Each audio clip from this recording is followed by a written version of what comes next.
Hey everyone, it's Alexander the Real Mr. Robinson. I got a cat roaming around all over the place. So yeah, welcome to another live watch party, and this time we got something a lot better.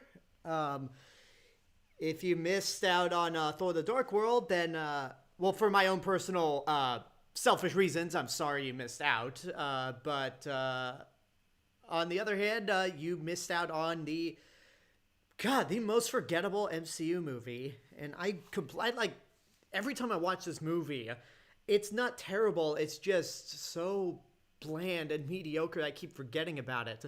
But now we're moving on to a movie that is the complete opposite of mediocre and bland. We are doing goddamn Captain America the Winter Soldier right there.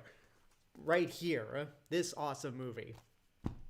So yeah, we're just going to hop into it right now. I want to welcome everyone who's in the chat at the moment. We got 7 people watching. Got an email that randomly popped up from Nintendo. That's not important. We got Razor Bike, Spiders Prime, Gaming Dry Bones, Daquan Tate. I'm doing good. I shut down Safari, so I can't tell who's, how many are watching from YouTube and how many are watching from Twitch. I'm hoping I'll get more people come in to watch tonight, especially considering that I want to try to do another Twitch raid since Tuesday we just didn't really do it. William Clark is here. So just go over the rundown. If you're watching this on YouTube, but you are not following me on Twitch, that is twitch.tv/RealMrRobinson. I stream, in addition to these streams, which you can see on YouTube and Twitch simultaneously, I stream on the weekends, and they're mostly gaming stuff. So Saturday I'll be doing Concrete Genie as just kind of another test of if these, if playing free PlayStation Plus games helps me get viewership up, because last week we did it with Control and really did not see a difference. In fact, that was probably one of my least watched streams on Twitch. But then Sunday we'll be getting back into the cockpit with Ace Combat 7. So that'll be fun. Once again, if you're not following me on YouTube, you can do that on Twitch. The link's in the description below. If you're following me on Twitch, but you do not subscribe to me on YouTube, I do tons of movie reviews and other videos. I post at least 3 times a week. Yesterday I did a review for the Disney film Saludos Amigos, and yeah, it's a lot of fun. That's my main outlet, YouTube. I doing Twitch just for the fun of it, and it's probably a better place to do games, but you'll mostly see me active on YouTube. If you are on either platform and you really like what I'm doing, go over to patreon.com/TheRealMrRobinson, and you can help support financially. If not, then that's completely fine. Following me on YouTube or following me on Twitch or subscribing to me on YouTube is definitely good enough.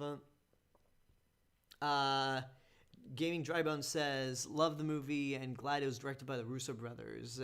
Easily the best directors of the MCU. Absolutely. And they directed and were producers on my favorite show of all time, which I still need to review again, which is Community.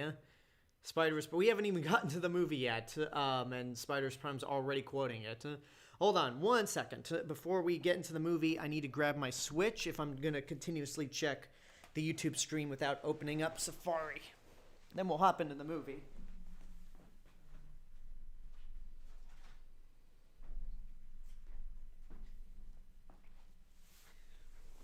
All right. That took no time at all. And I think we're all good to go. I'm just gonna open up Twitch and see how many people are watching. And then we're gonna just open up YouTube really quickly, see how many people are watching there.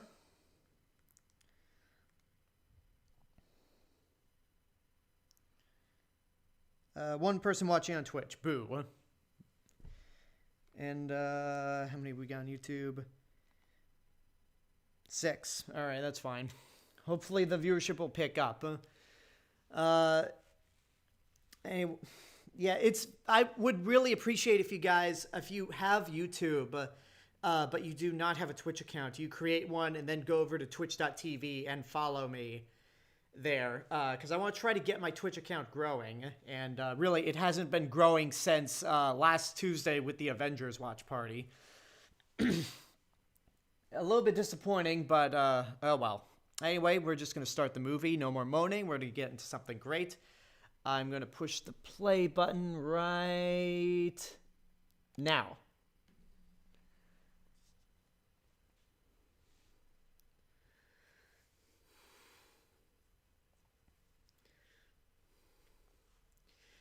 I remember the atmosphere of this movie, like just the atmosphere of the audience watching it. It was, you could tell it was like night and day between Thor the Dark World and this. Like everyone was on board with Winter Soldier.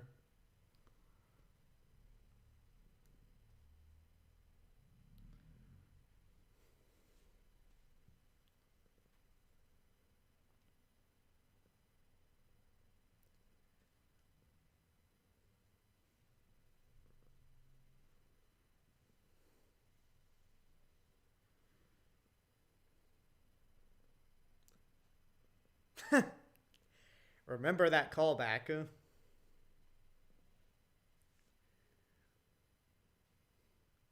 So he's really been circling that whole. He's really been circling that whole pond.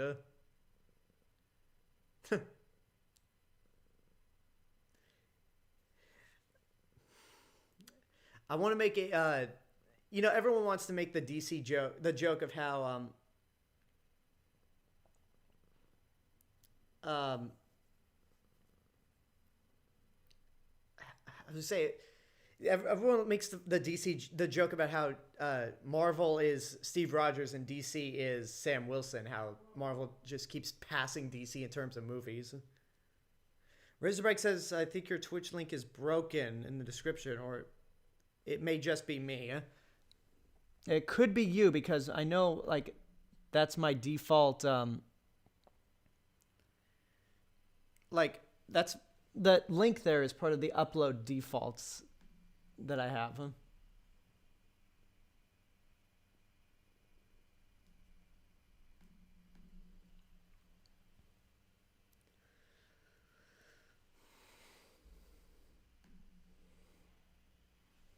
gonna mute. I'm just gonna check the link on.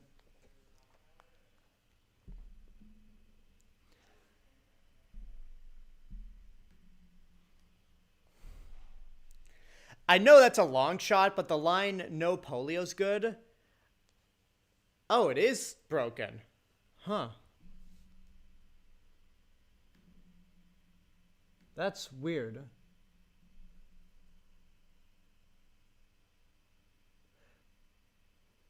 All right, well, if you go to the, I'll just post the Twitch link. And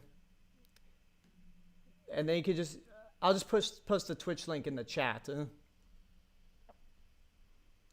Yeah, I'll have to fix that after this stream.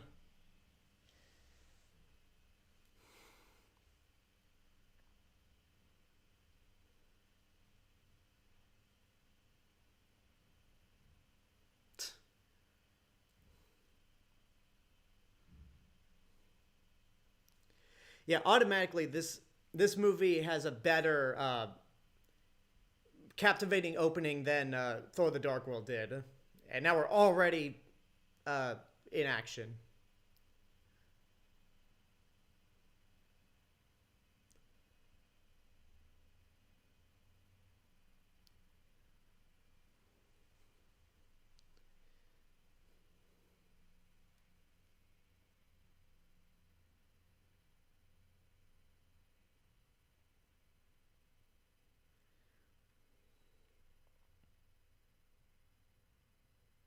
It's like the Russos are going, "Hey, here's this great Captain America villain, and we're not going to make a big deal out of it."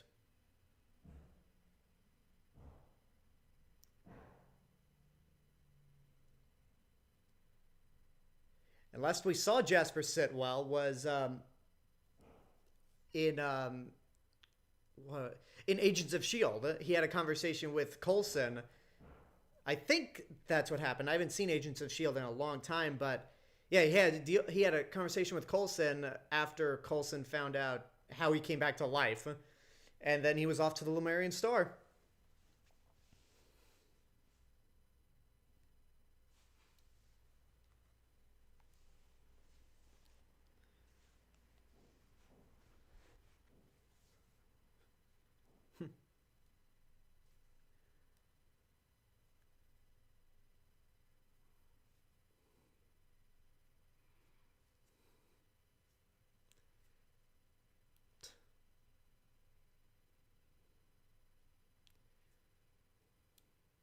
Hmm.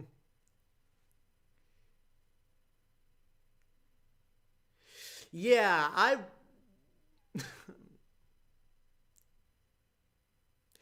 I know Steve Rogers is a super soldier and he has the super soldier serum within him, but that is such a high drop that it's amazing he didn't break any bones.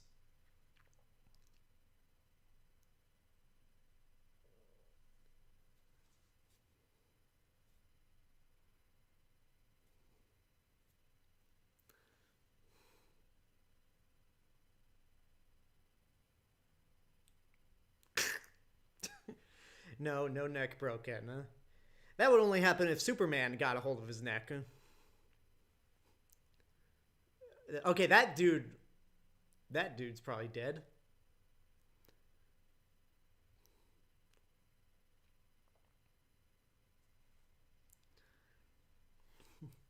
Okay, watch this shot.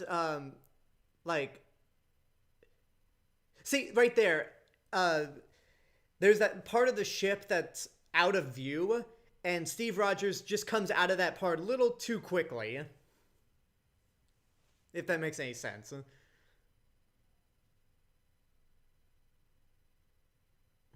Oh, for the longest time, I thought that dude's hand was pinned up against the wall with the knife, and Steve might have just like ripped the hand off, or at least like. But no, it's the hand wasn't pinned to the wall.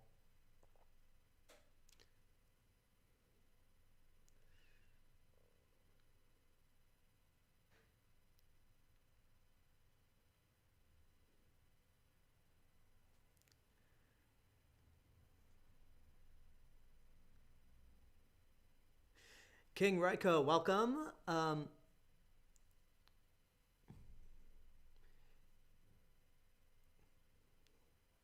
Foreshadowing. Uh, After all these years later, I still have a soft spot for the idea that Steve and Nat are a thing. I prefer that they didn't. Like it's really better that they're just friends. Uh, Gaming Drybone says, "I really hope the Falcon and the Winter Soldier has a dark tone and not a light one." I'm sure it's gonna be more like this than other MCU. I'm sure it's gonna be more like this in Civil War than any of the other MCU properties.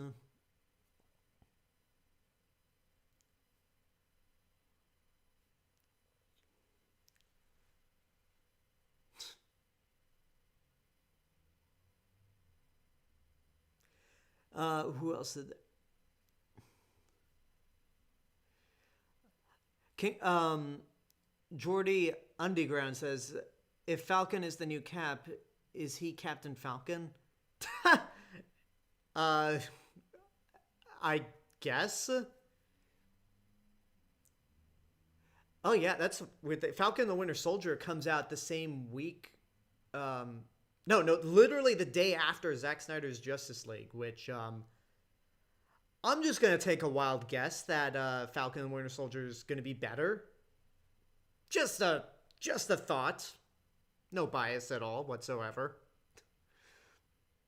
Um, William Clark on YouTube says, "I thought the action here really surpassed the action of the first Avengers. It was the studio's best action at this point." In terms of the solo movies, I still think this has the best action. I mean, the movies like could. I feel like the movies couldn't be more different anyway because the Avengers was really just a big superhero beat 'em up. This is a spy thriller. Like, so the action has to be something more in the vein of uh, Mission Impossible or Jason Bourne.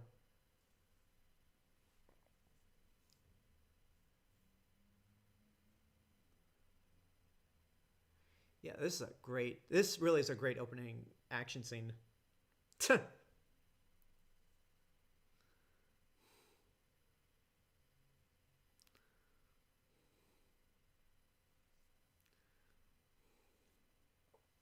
Yeah.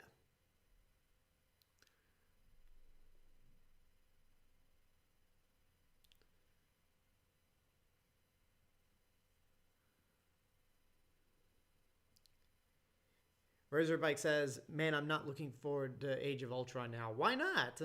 Or oh, is it because of the Joss Whedon? In that case, I can understand because, like, look, I still love Buffy, Firefly, Angel, and the two Avengers movies, but I will not stand for Joss Whedon anymore. Like, it's still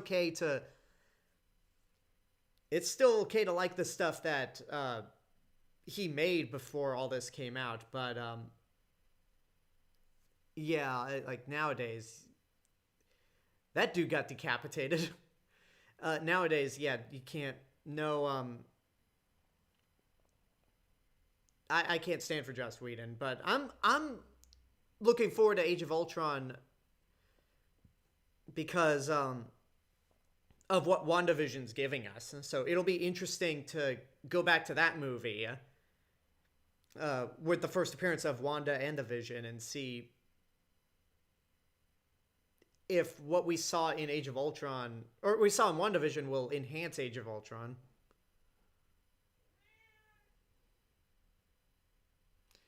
Yeah, God, yeah, the action. What I really love is like the action. Like this is a legitimate action movie, and the reason the Russos got hired, the reason they were on Kevin Feige's radar, was because of the season 2 paintball episodes they did for Community, which was a parody of action movies. Like for a fistful of paintballs was a parody of spaghetti westerns, and for a few paintballs more was a parody of Star Wars.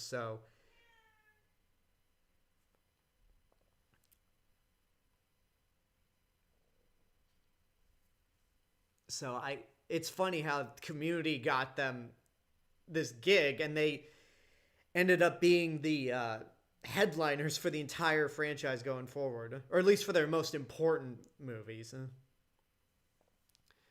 Quicksilver was horrifically wasted. I I don't think that's really Marvel's fault. I think that's more the fact that literally after they announced that both Maximoff twins would be in Age of Ultron, Fox immediately went, "Oh yeah, well we're gonna do our own version of Quicksilver," and then that ended up being the better version. So you can't really have two Quicksilvers running around simultaneously.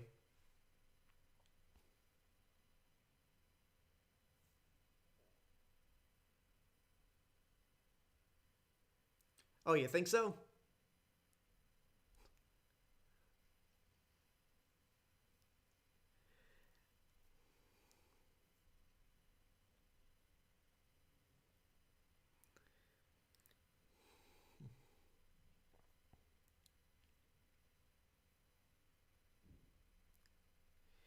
Winter Soldier. That's okay. That's the first time I've ever heard anyone say Winter Soldier is their least favorite of the Russo's MCU films. Uh,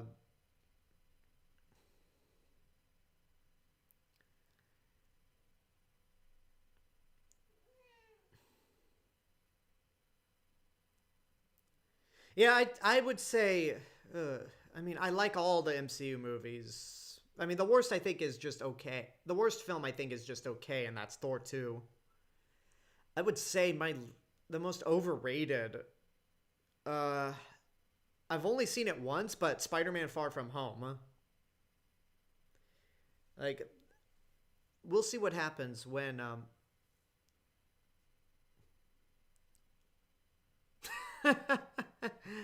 oh, that line. This is the second time I've watched Winter Soldier after Captain Marvel, and that line really takes a whole new meaning.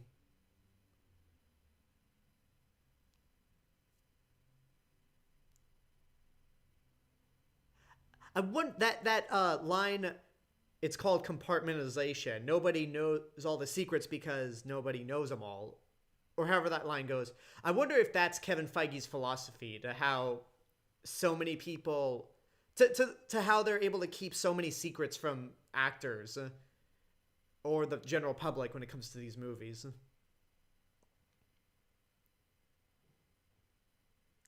Right Guy 2015, welcome.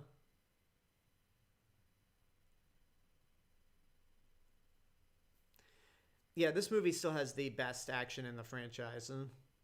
Like mainly because it's just more realistic, and they're actually real stunts.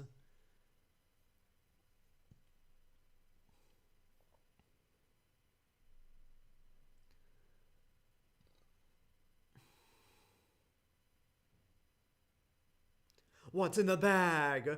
What's in the freaking bag? I tried to do a combination of. I ended up doing a combination of frack and fuck. Oh well.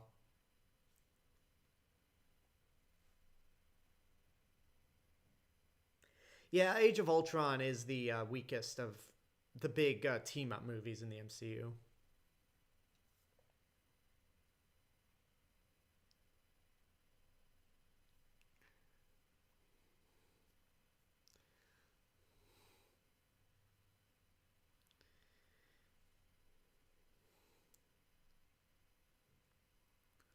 I mean, the only I wouldn't use overrated for Guardians of the Galaxy, but I'm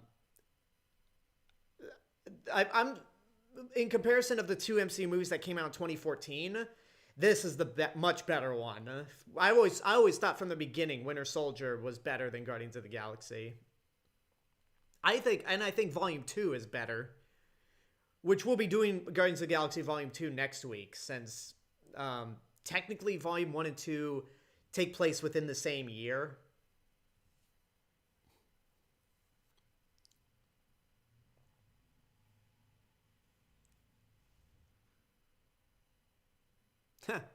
That's putting it nicely.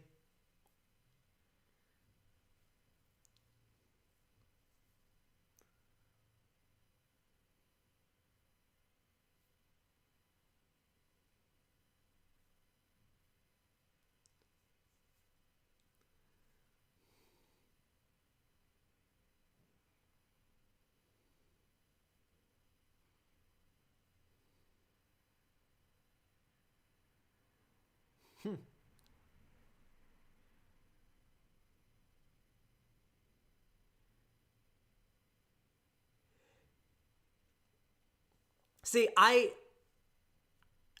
my problem with I don't have a problem with the fact that Goose scratches Nick Fury's eye out, because like the idea of him losing his eye doesn't need to be this giant grand story, and it kind of helps in turning Nick Fury into the cynical Shield director that he is in this series, compared to the more lighthearted agent that he was in Captain Marvel. My big problem is that the way it's filmed and the way everyone, like, you almost expect a laugh track to play in the way that scene's presented. But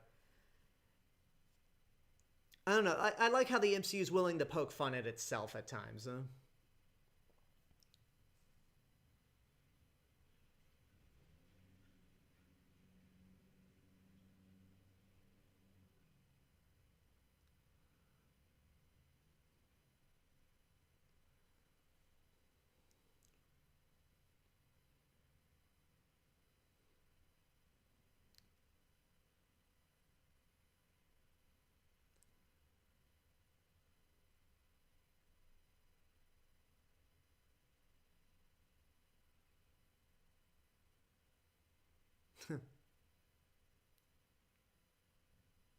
I like how this whole moment, it's exposition, but it doesn't come across as exposition.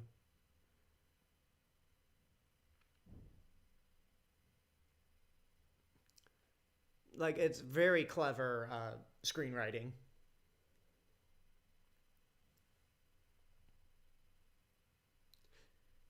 especially with this moment here.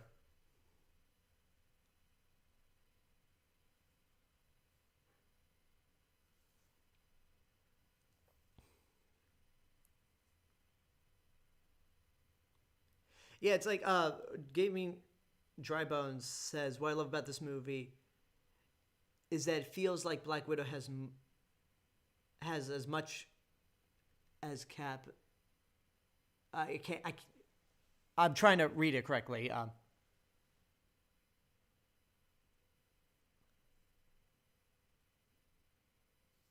Hold on.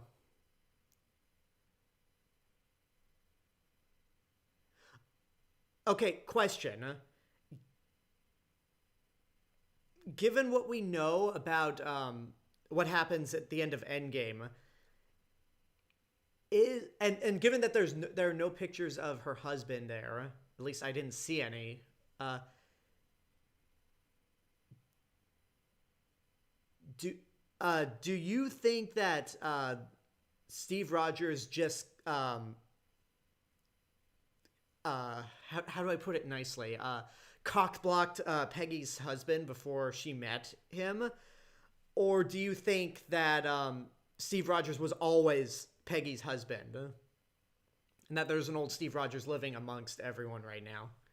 This is the first time I've rewatched any of the MCU movies after Endgame.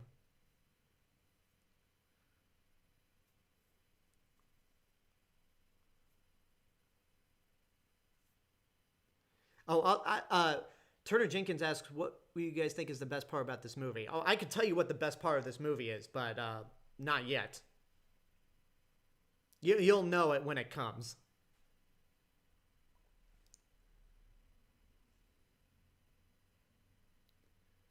Yeah, I really don't understand why they didn't just do prosthetic makeup. I mean, it couldn't have been worse than what they did with Guy Pearce and Prometheus. Like it's not bad digital makeup, but like it could have easily been done practically.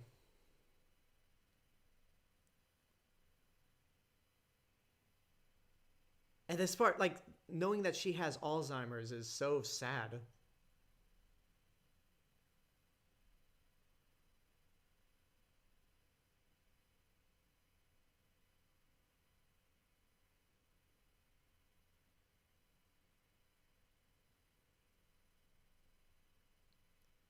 Like it's so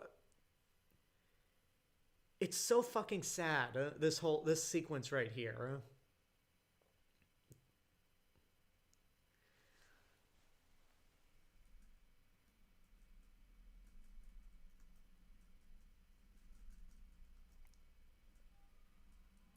Sorry, folks. I was leaning in to close some applications, so I want to try to save as much battery power as I can.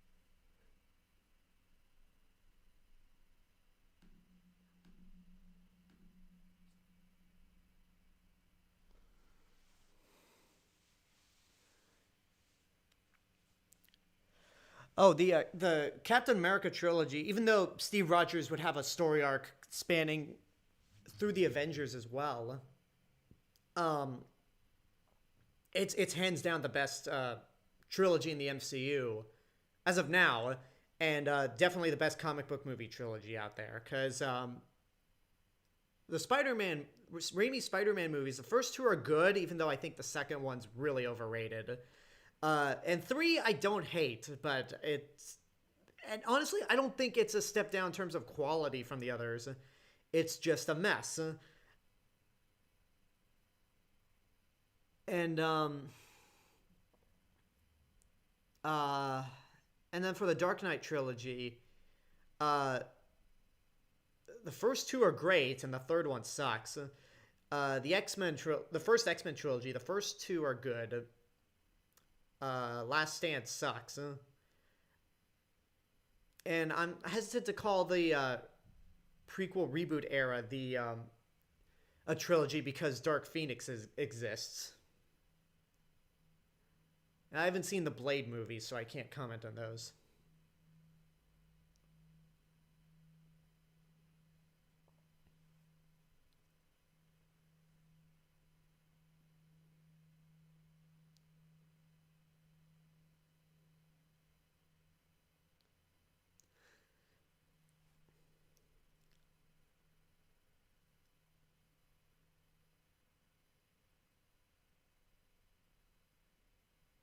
Uh, will Venom ever be in the MCU? Asks DeQuan Tate. That's a tough question. That's I think no, unless like the MCU continues long after, like, if the MCU keeps going, but in some different form when I'm like 60 years old, then I'm sure by that point Disney will have just control over the world, and then we'll get Venom in the MCU. But that would have to be some sort of weird multiverse, alternate reality type thing.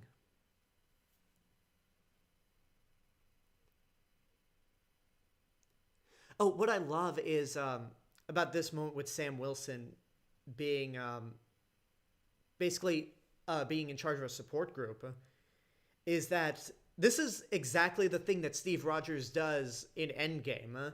Like when we cut to the 5 years later, he's doing exactly what Sam's doing, whereas Sam Wilson's running a support group for military personnel who can't leave the war behind. Uh, Steve is running a support group for those who just can't forget about the that.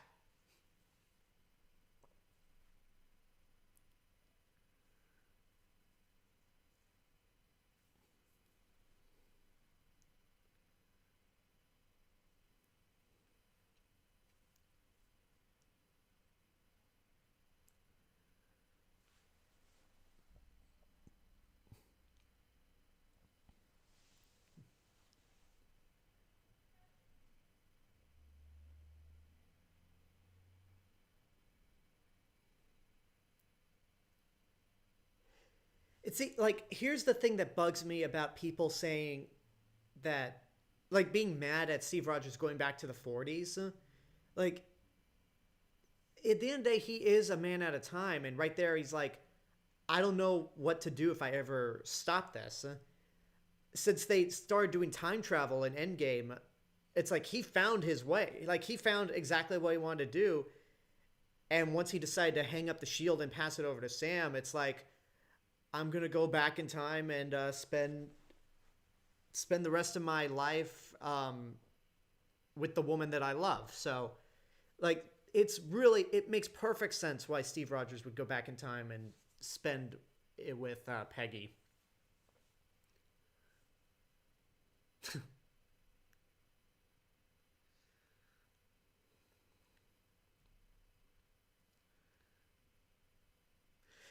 Like, I know with the action here, I know how these scenes play out, and this really is a true testament to how infinitely better this movie is than Thor: The Dark World.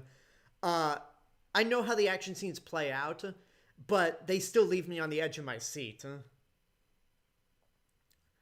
Like this,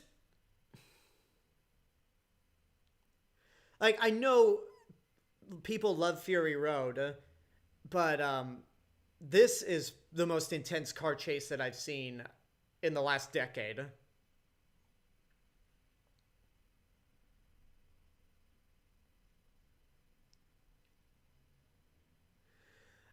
James Bond 007, I think it's you can't really ignore Age of Ultron because it did give us some important stuff. Like it gave us the it led to Thor Ragnarok, it led to Civil War.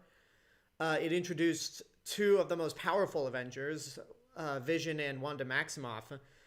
Like the better way to put it is rather than saying ignore Age of Ultron, um, count Infinity War and Endgame as one movie because those two movies can't work without the other.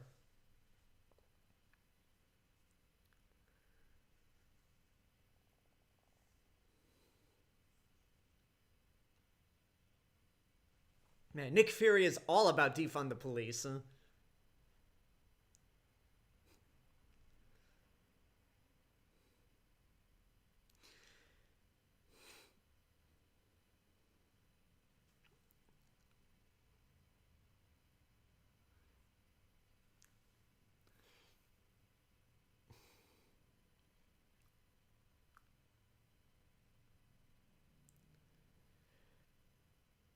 Oh yeah, it's yeah. Too bad he didn't have Lola because that car would probably help him get out of there with its flight system.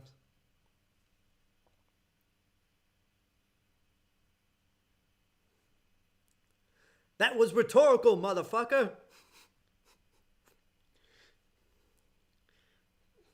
Like I really love that. It's basically a computer answering a question that's rhetorical.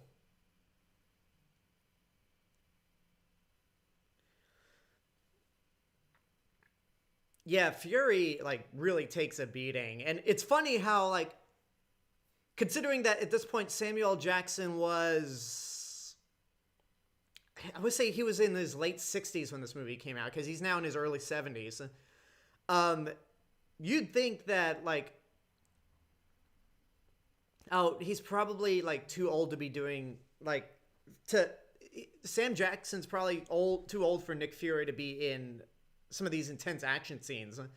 And this moment in Winter Soldier's like, no, no, that's not the case at all.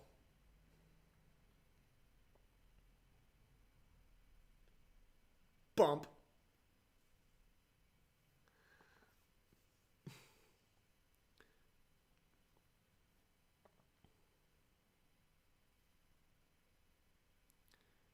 Well, screw what other people think. Like again, Age of Ultron is important, so you really cannot ignore it just because some people say it's bad. And even the people that say it's bad, Age of Ultron gave them stuff that they would end up liking in the future. So again, you can't ignore Age of Ultron and the impact that it left in on this franchise.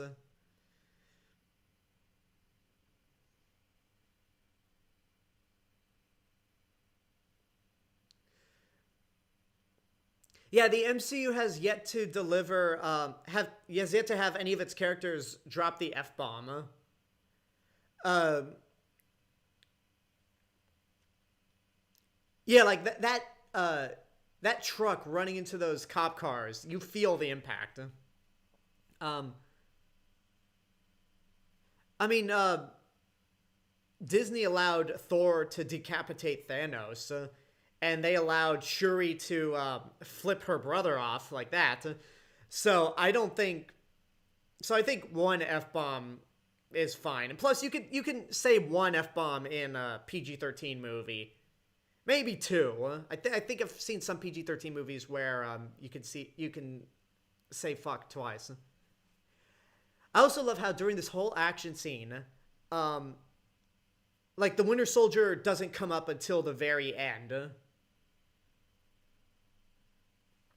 And I know, like, that looks like downtown LA, but I'm pretty sure this movie didn't film in Los Angeles. Like, if I'm correct, there are only three MCU movies that filmed in LA. The first two Iron Mans and Captain Marvel. Because I know most of this movie was filmed in Atlanta. But that looked like downtown LA. Swisher 35. First of all, thank you for the follow. Uh, love the Winter Soldier theme. Yeah, I think like in terms of villain themes, even though the Winter Soldier would be redeemed later on, I think it's right up there with the Joker's theme from The Dark Knight. Uh, Knives Out had two f bombs, and The Martian gets away with two of them. That's true. That's true. I remember Knives Out had two f bombs. Silverberry 328, welcome. Yeah, it is a really good. The Winter Soldier theme is really good. I love that little meet cute moment between Steve and who we'd later find out is Sharon Carter. Even though it wouldn't be a like comic fans knew who she was, but the general public wouldn't realize that until 2 years later.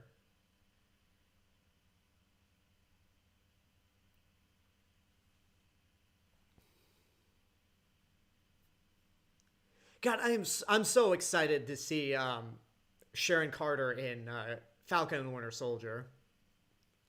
Because I know she got to do a lot more in Civil War than she does here, but she's gonna. I feel like she's gonna kick ass in Falcon and the Winter Soldier.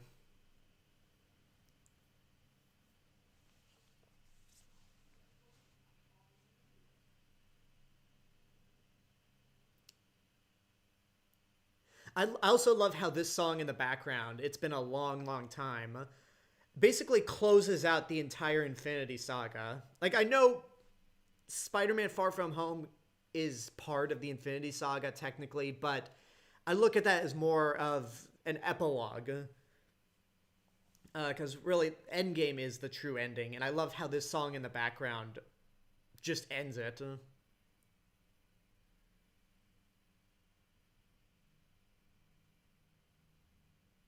Like I said, Mr. Bond, you can get away with saying at least one f bomb in a PG-13 movie.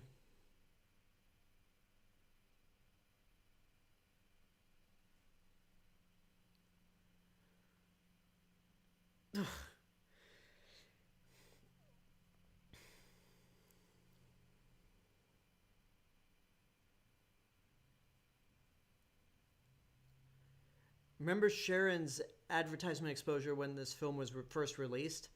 I know there was one poster of her, and there was an extended trailer. If you watch Thor: The Dark World in 3D, there was an extended trailer where there was a shot of her, but they didn't really do much with her. Well, again, that's the genius of Marvel is like even if a character doesn't do much in their debut appearance, um, they're gonna get more to do later down the line. Huh?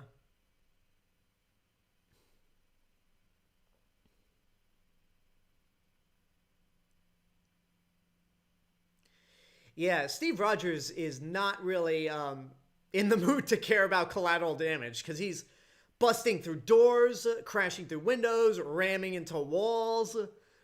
Like, whoever is in charge of that building or those offices, how are they going to explain all that? So, yeah, hi, insurance company. Steve Rogers, Captain America, just ran through our offices and trashed everything. What do we do? Please advise. Oh, you got to go, Mr. Bond. Well, that's all right. Yeah, well, Zoom classes are better than are important. I was gonna say better than this, but really, nothing's better than Captain America: The Winter Soldier. Okay, there are a lot of things. There are a handful of things better than Winter Soldier, but I get it. Gzilla 100, hello there.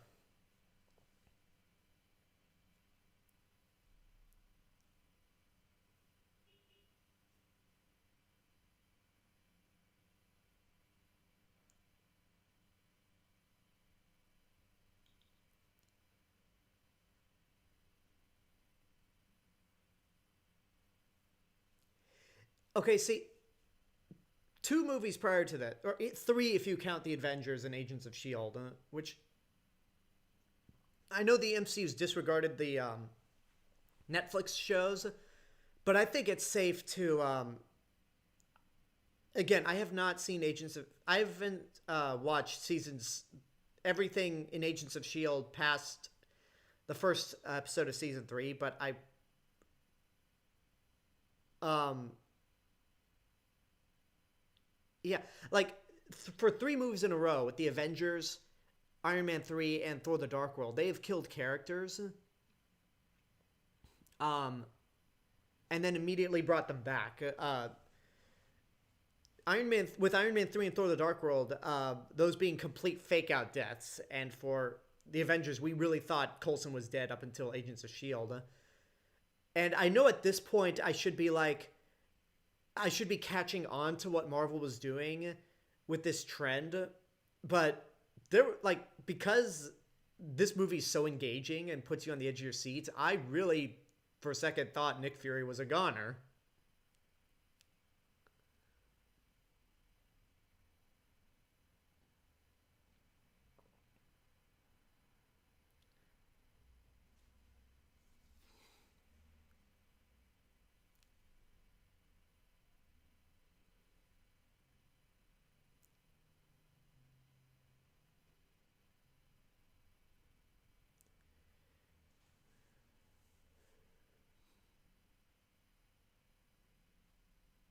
But Maria, I'm sure Maria Hill knows what's up.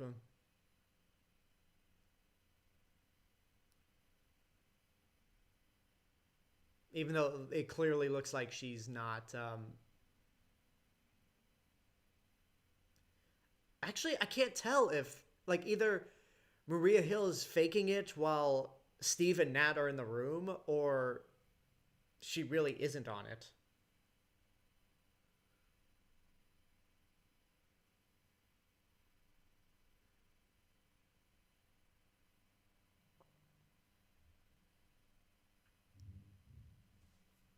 Um, yeah, yeah. Agents of Shield and all the Netflix shows didn't really get the care or huge attention that the movies did, and I think part of the reason is because they were in charge. Jeff Loeb was in charge of those, not Kevin Feige. So and Kevin Feige definitely had his hands more. He knew what he was doing more than Jeff Loeb did.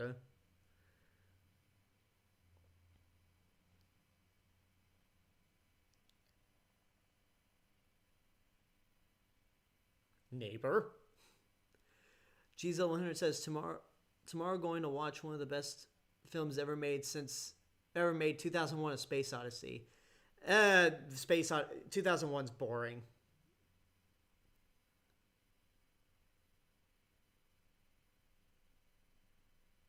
At least again, that's my own personal opinion. I'm not a fan of 2001. Oh yeah, I never commented on Robert Redford yet. Like the great thing about Robert Redford being in this movie, outside the fact that he's a legend, is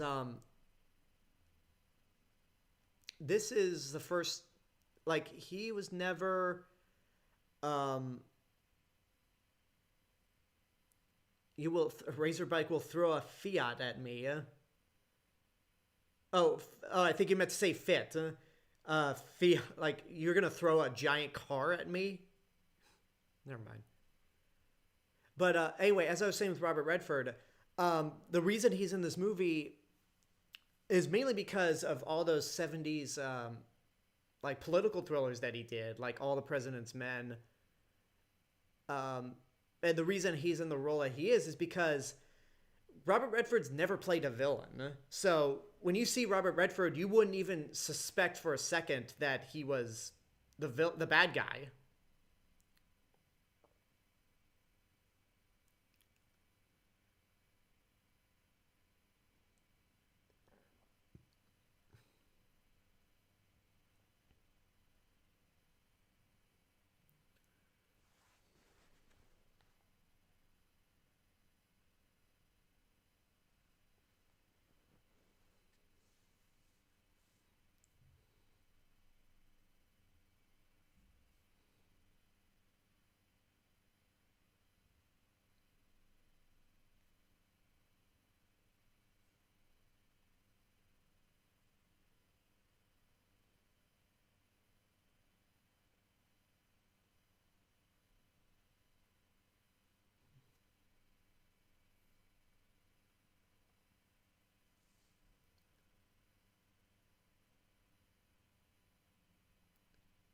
Yeah, he Robert Redford also did a movie. I forget the name of it, but it came out the same year as Winter Soldier.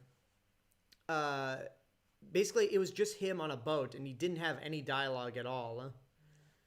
Uh, I didn't think it was amazing or mind blowing, but he was definitely really good in it.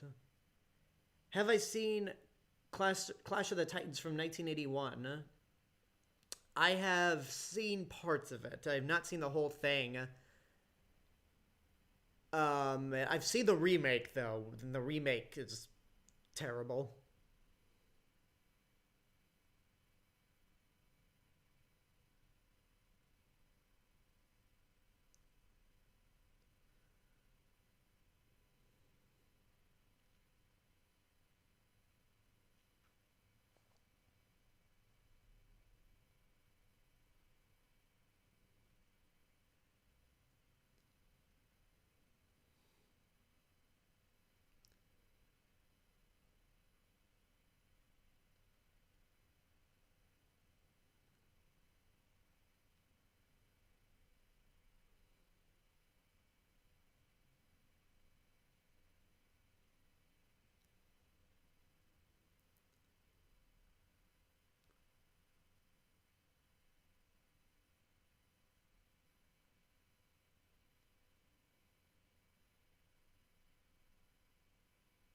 Yeah, that point right there, like, this is the this one, like, I think this might be the only movie where Robert Redford plays a villain, but that line right there, if someone gets in my way, they're going to regret it.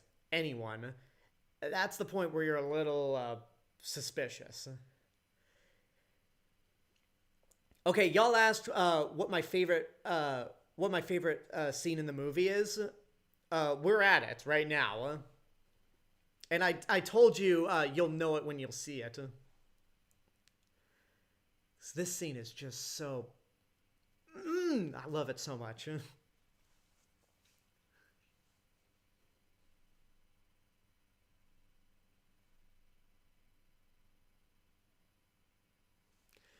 it really goes to show you how why Steve Rogers is the best Avenger. Like you can have all the Hulks, all the Thors, all the Wanda Maximoffs, all the Carol Danvers, but Steve Rogers is the best because he's the smartest. Like he can instantly know what's going on in a room. Because he had that shield agent holding onto his gun. And Steve Rogers took note of it. You see this shield agent sweating, and then you just keep seeing more guys come in. Steve Rogers takes note of how everyone's like he's in the middle of the room, so he knows what's up.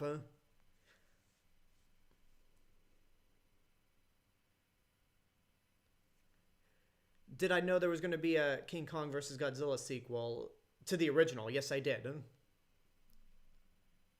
He knows what's going on.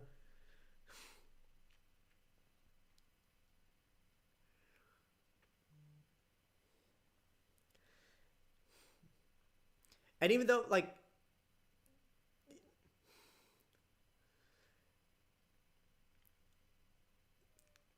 God, it's so good.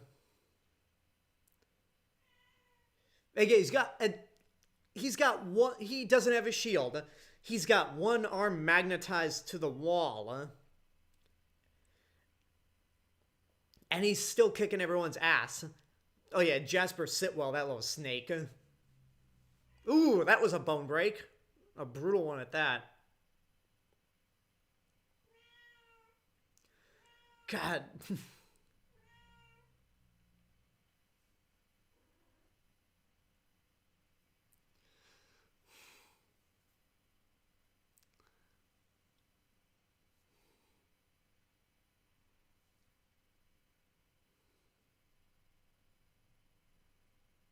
Yeah, all those dudes on the floor, not one use of his shield.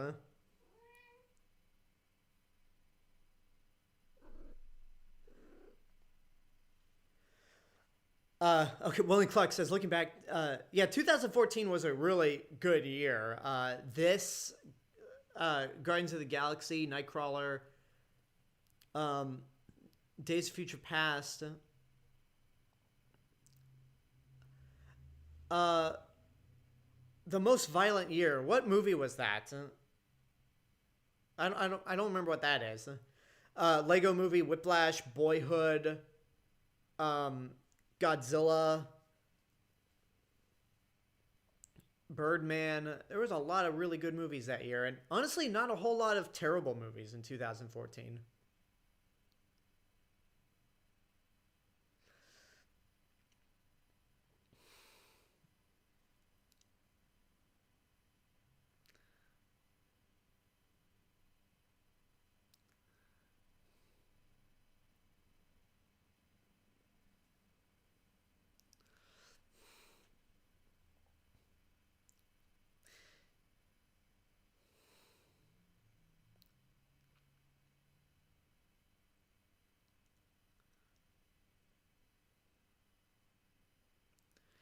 Cool.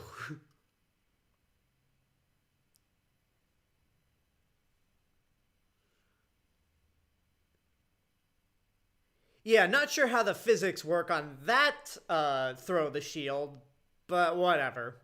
Down goes a Shield Quinjet.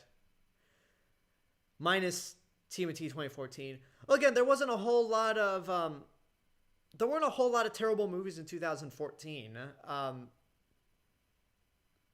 mean, I'm trying to think what terrible movies did come out in 2014.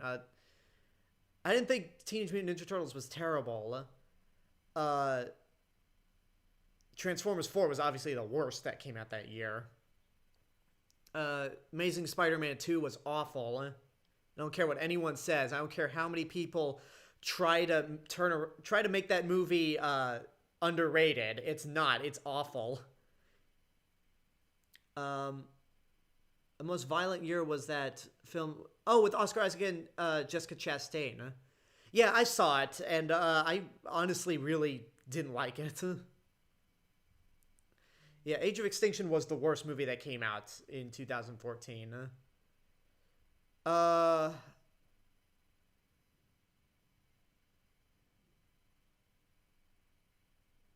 The Hobbit, Battle of the Five Armies wasn't good.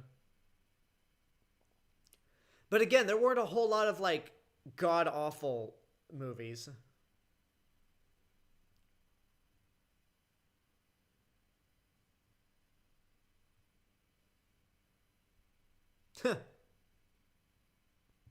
Oh, also, somebody said, who was it? Oh, yeah, King Retco said, the Russo brothers turning people around on Captain America since 2014. That's the thing that killed me when this movie came out.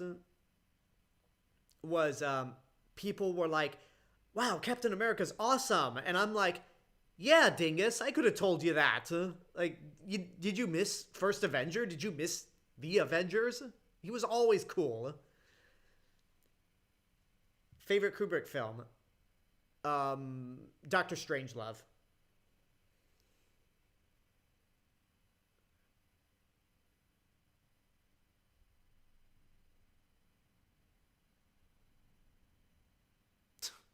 Sarcasm. Yeah, this movie, like, Nat was in Iron Man 2 just because they need to introduce one of the other Avengers. Um, she got more to do, and we got to learn more about her in the Avengers, but this is the movie that actually, like, made her an actual character.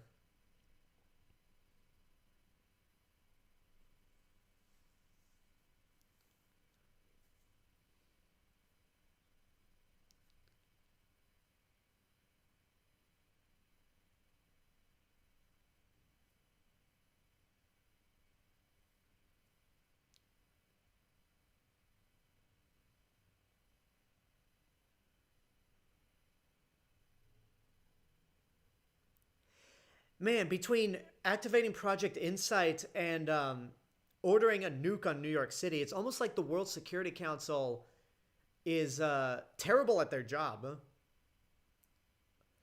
Like modern day politicians. Boom!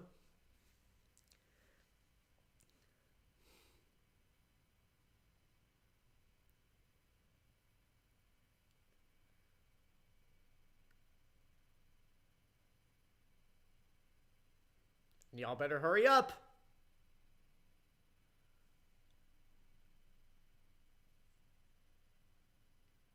Yeah, obviously, like, First Avenger is the weakest of the Captain America movies. But to say that Captain America wasn't cool up until this point is dumb.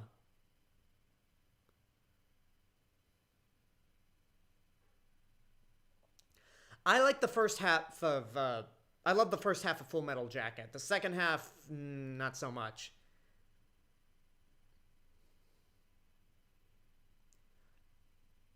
No MacBook could run that fast. I'm sorry.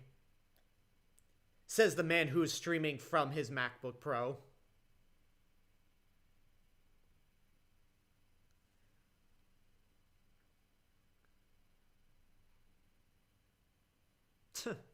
Not the best place for a honeymoon.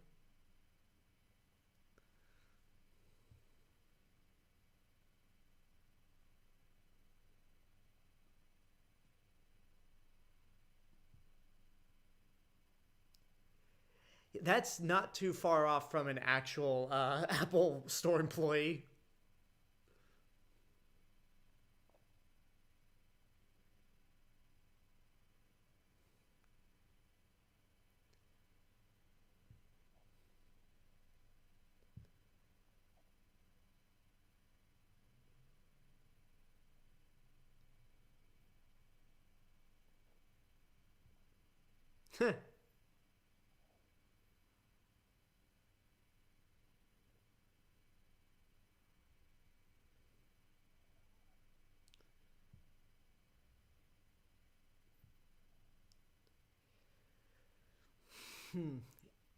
Yeah, this is a tense scene.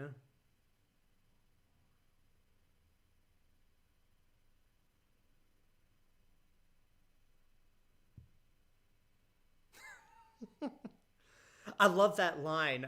Public displays of affection make people very uncomfortable.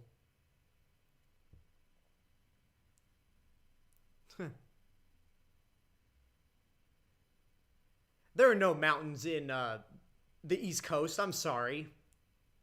Like it's like whenever you see whenever you watch The Office and they always do these shots um, of characters driving and you're like, there are no mountains in Pennsylvania.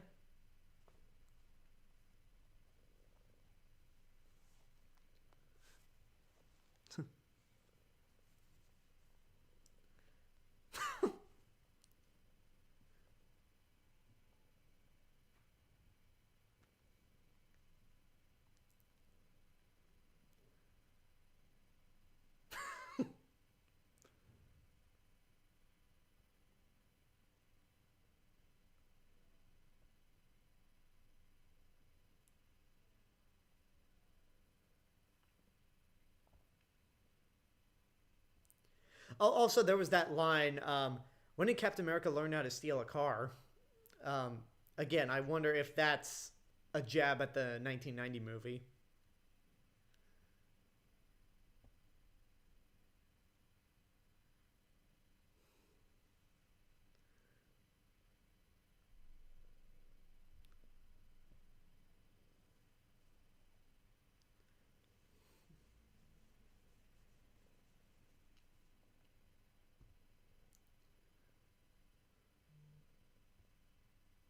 Now, correct me if I'm wrong, but this is the exact same. This is the exact same base that Steve and Tony head to in 1970 um, to grab the Tesseract and more Pym particles, right?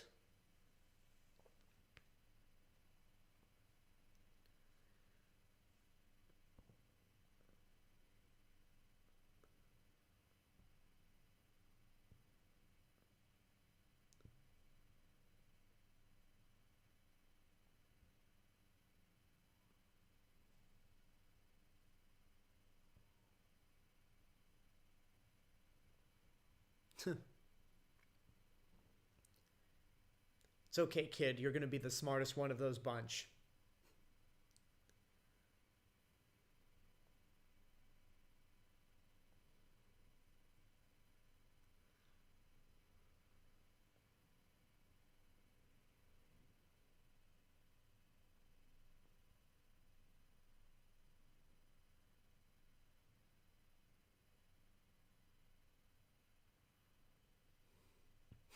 I love the outtake where Chris Evans is trying multiple times to try to hit the shield, and there's just one point where he's like,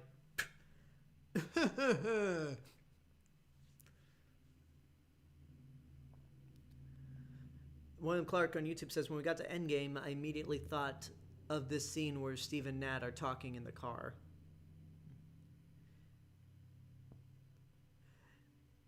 Nick on Twitch, hello there, welcome.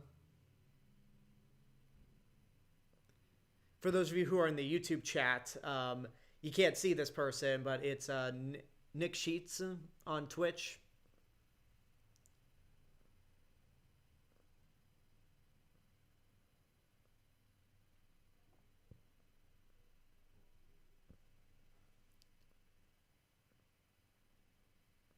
Oh, nice. You're watching WandaVision. Yeah. Tonight's another night. And funny enough, the mid-credit stinger is probably a good way to get me in the mood for tonight's WandaVision.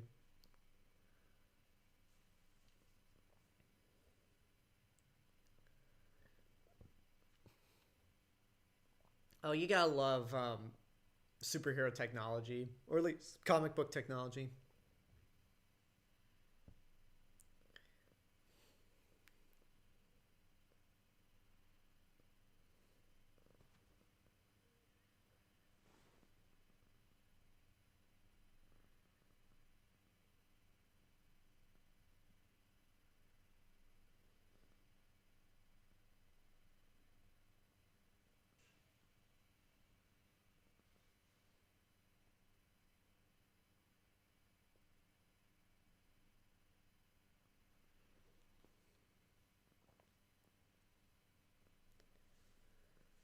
Oh, this is a heavy scene right here. Okay, I got a funny story. So I was showing my dad Winter Soldier for the first time, and it was literally the night I was going to go see Avengers: Age of Ultron. Um, I had to print out tickets from my dad's printer, and literally as Nat plugged in the thumb drive and everything turned on, um, my dad's printer started turning on and printed out my tickets for Age of Ultron. That was pretty great timing right there.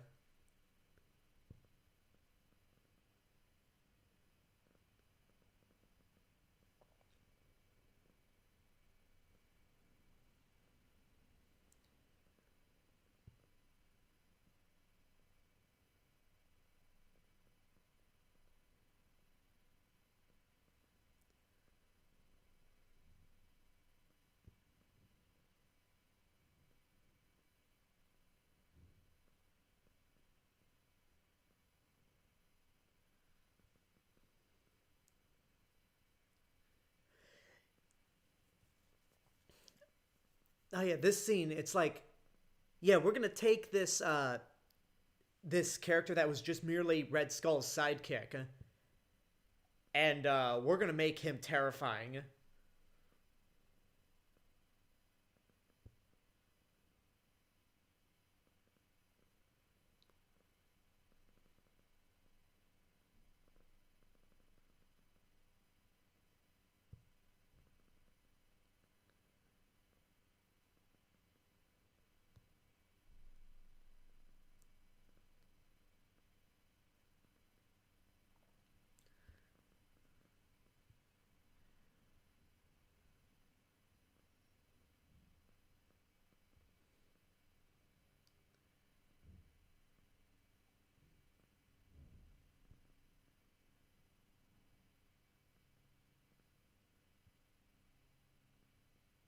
Oh yeah, somebody asked about the name Project Insight. Um, oh, let me. Oh yeah, King Raiko earlier said, did Shield even realize the wordplay there in Project Insight? Clearly not. If they were willing to bring in Hydra scientists.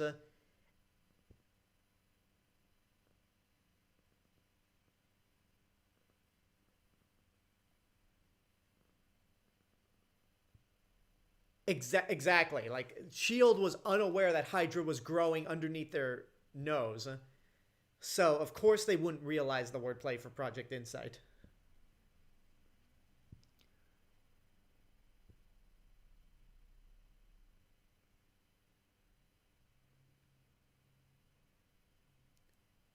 I feel like some people forgot by the time we got to Civil War. I feel like some people forgot that Bucky assassinated um, Howard Stark.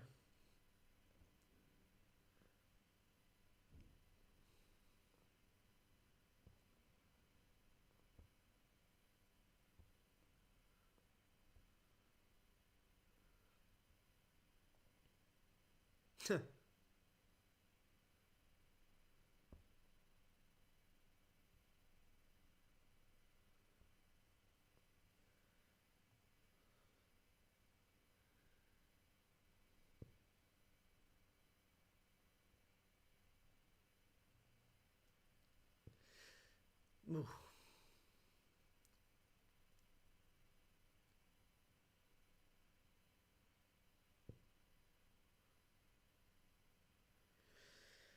Whew.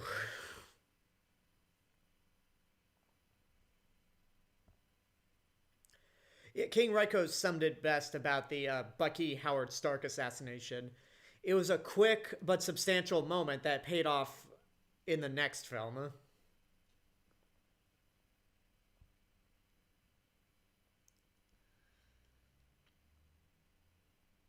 Again, this movie still. I know how it's going to play out, but the movie still puts me on the edge of my seat.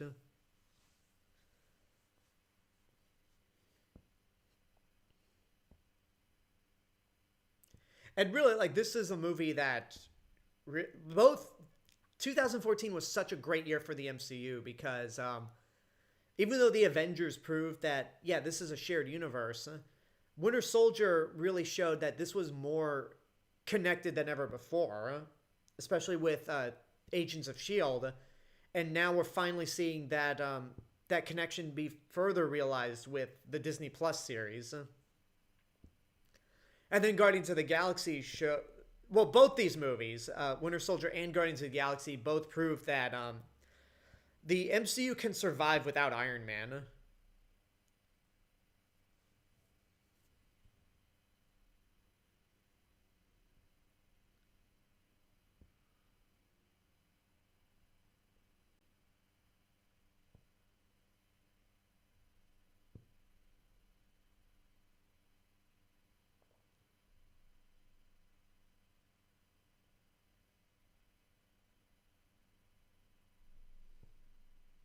Oof.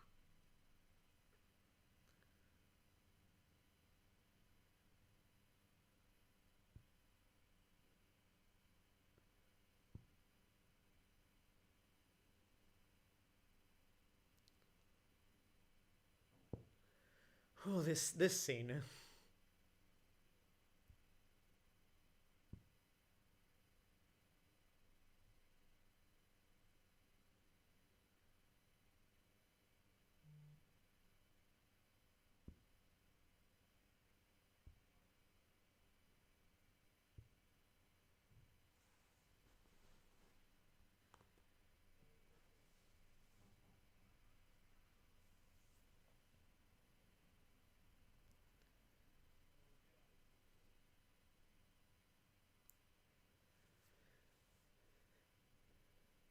Oh.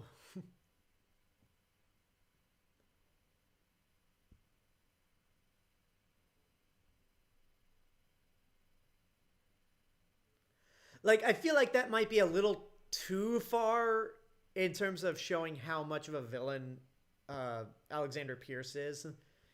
But again, given that Robert Redford never played a villain,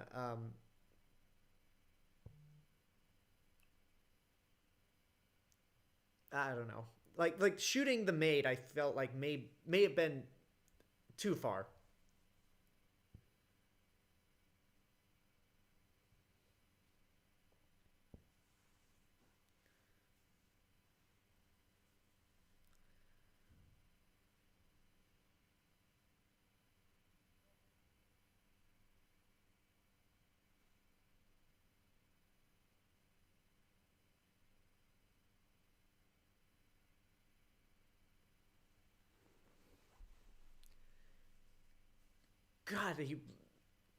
God, he's so like.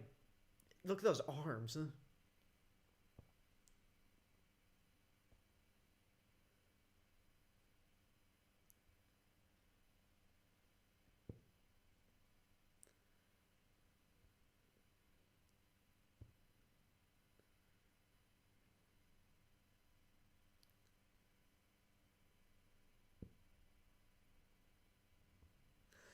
Okay, maybe not a sidebar.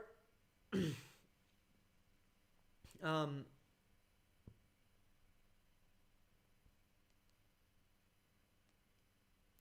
okay, yeah, I was saying, like, quick sidebar.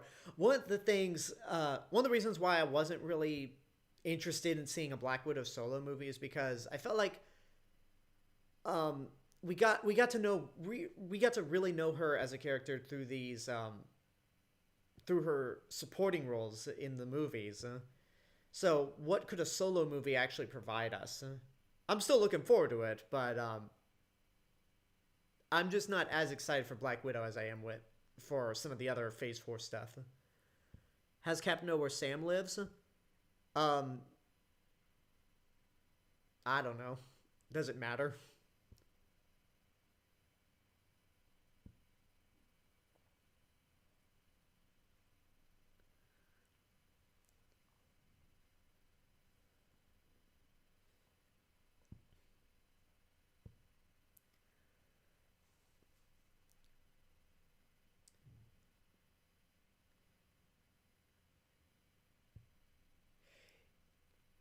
Yeah, Razorback. Like Chris Evans is on my list in terms of like my straight exceptions list. Like him and Dwayne Johnson for me.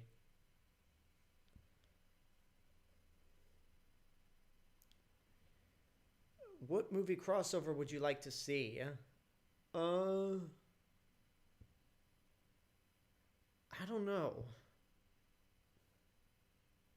I don't know what I like movie crossover I'd like to see. That's a tough question, actually.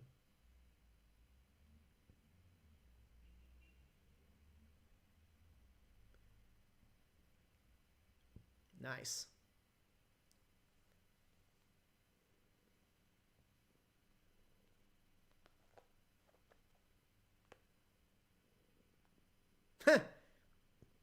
Heavy security, and both Steve and Nat are like, oh, no problem. Oh, the scene that launched 1,000 memes.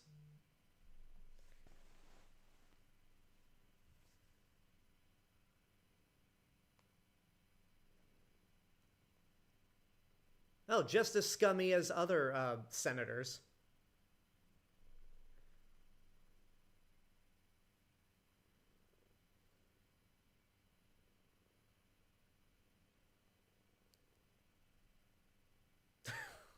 And now the Senate hearing in Iron Man 2 makes perfect sense.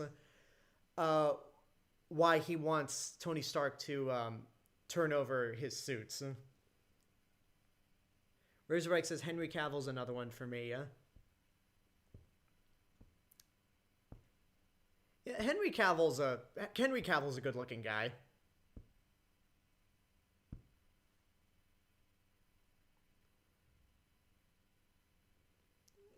I was 11. What were the memes? Oh, basically, people would just take a bunch of images or like video or stills of people like whispering into other ears, and they just put in "Hail Hydra," even though Hail Hydra's, even though every Hydra agent in the first Avenger has been saying that line.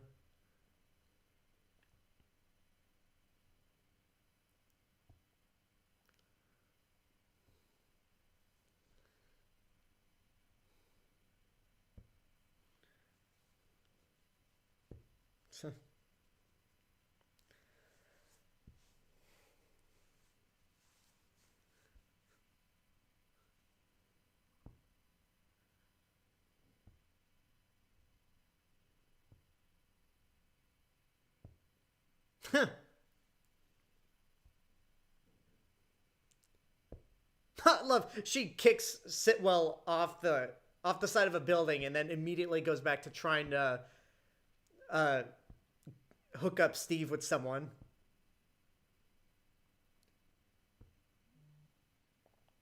God, those wings are badass.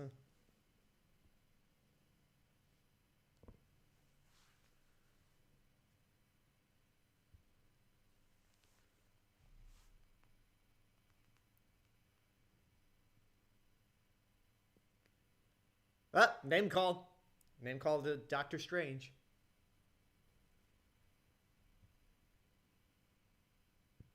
And obviously, at this point, Strange was still a neurosurgeon.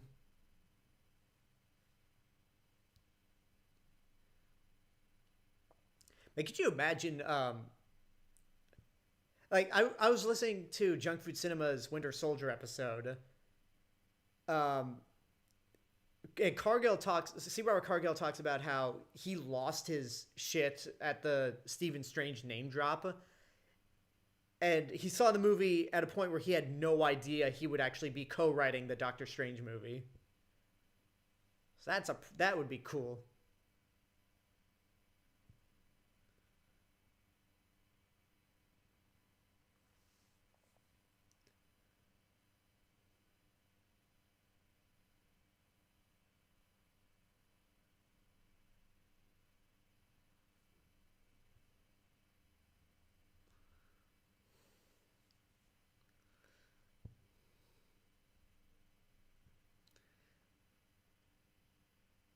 And he's dead.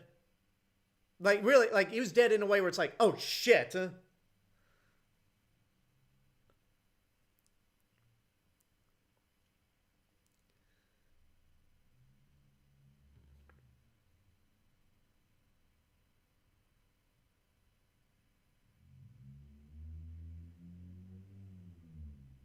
Behind you guys.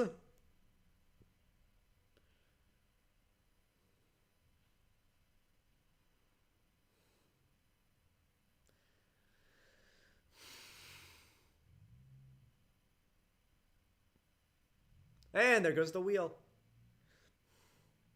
Man, I bet having his car get totally wrecked was not how Sam Wilson thought his day was gonna go.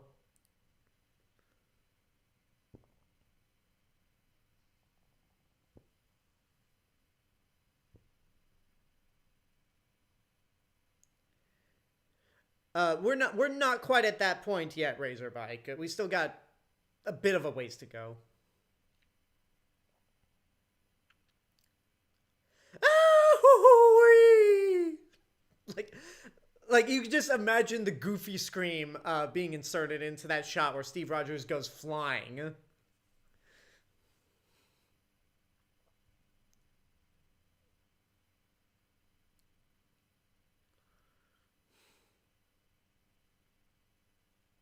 Ooh, yeah,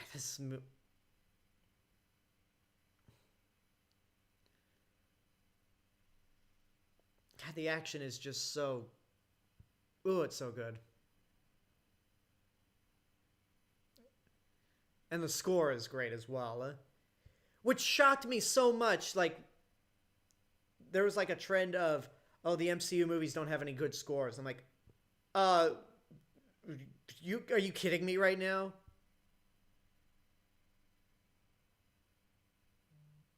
Oh, Link's Scream from the Nintendo 64 days is another good one, but Goofy's is just funnier.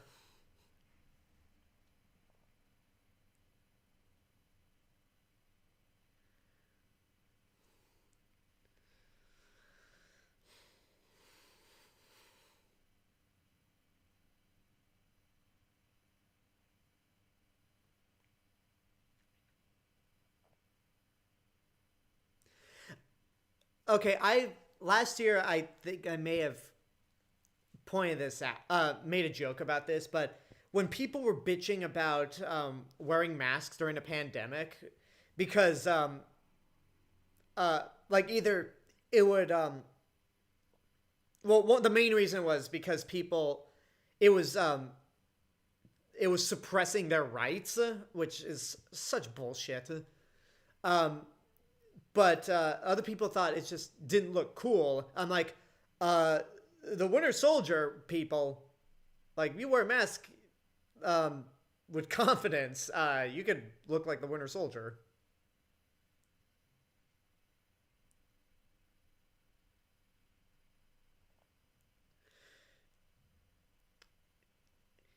You know, that guy didn't really think to aim for the legs.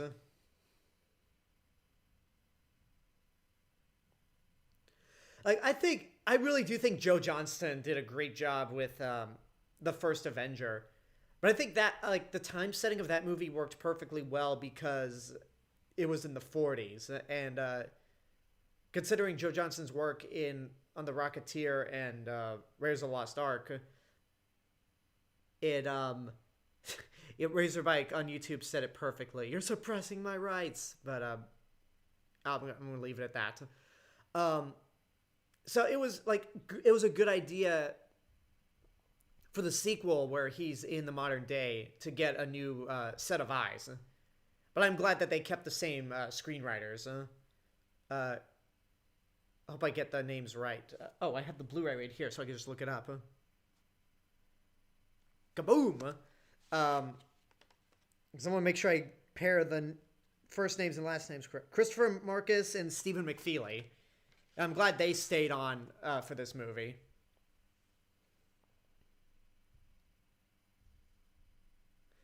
Daquan Tate on YouTube says, what video game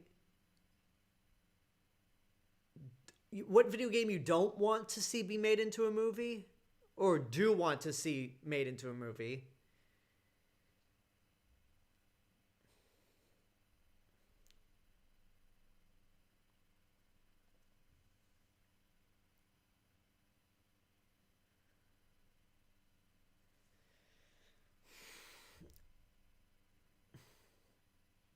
This like close quarters combat, like it kind of reminds me of The Town. Like there's that shootout between John Hamm and Jeremy Renner in The Town. And it kind of reminds me of that, except not except without really badass knife fights, which, good lord. Like, just the amount of coordination that comes in these action scenes. And the fact that it's on camera most of the time. And not terribly shot close up or edited.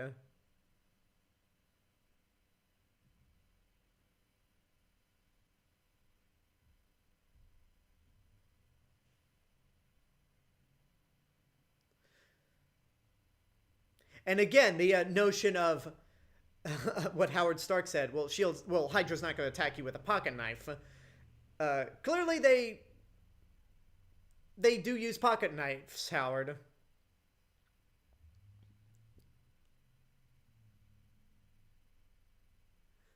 Mike said, my hair is getting to the point where if I went out with a mask, I could look like Bucky.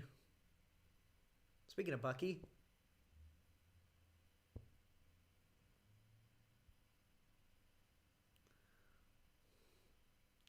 I wonder how many people were actually shocked by this reveal. I mean, because I read the Winter Soldier book 2 years before this movie came out. And knowing that Sebastian Stan was coming back, I knew ahead of time that this twist was coming. But I wonder how many people that weren't familiar with the Captain America story knew this was coming. That reveal came as a shock. Razorbike says I was. Okay. Okay, I guess to quantate, if you meant to ask what video game would I like to see be made into a movie, not necessarily a movie, but I think Red Dead Redemption could work great as a series. To be honest, I feel like video games would be better adapted to television, not movies, because with television you have more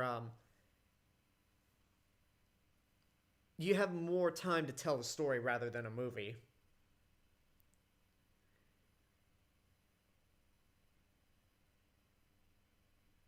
Razorbike said, I had no idea what the hell was going on in the comics. I was getting ready to go into middle school. Okay.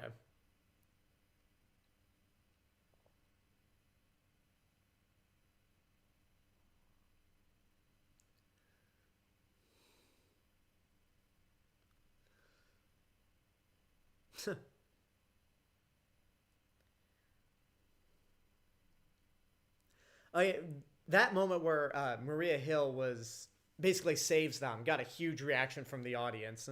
Again, to show you how different the tone was in the theater for this movie compared to Thor: The Dark World. Like really, the entire mood just felt deflated in Thor: The Dark World. Everyone, like, this movie, by comparison, was an adrenaline rush.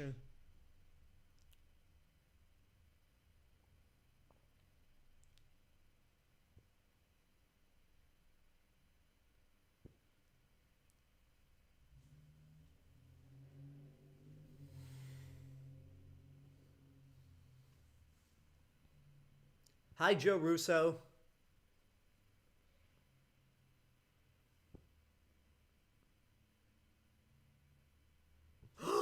What a surprise! Nick Fury, who has been alive the whole time. I mean, at that point, like, when that part came up, I was like, oh, of course he's not dead. Like, why was I fooled in the first place?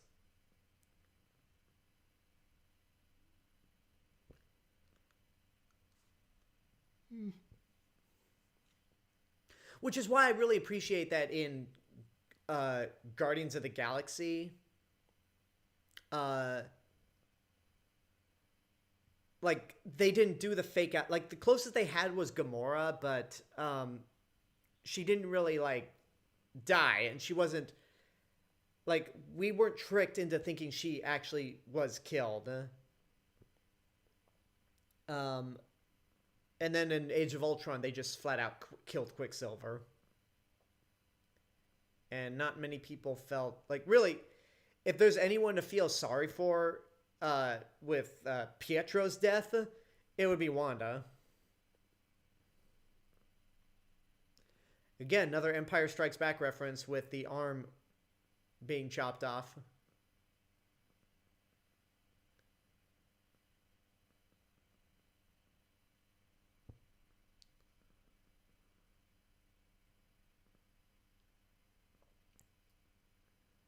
I have not seen the Castlevania series on Netflix.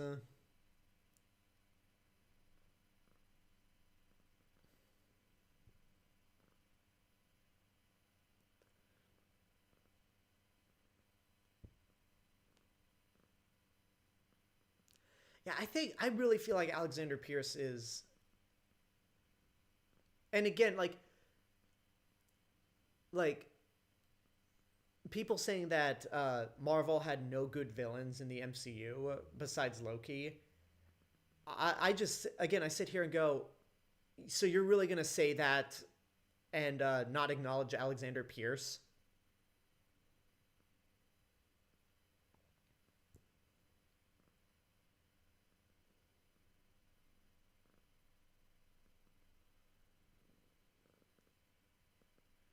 Now, I think one of those scientists working on the Winter Soldier, if I'm not hold on.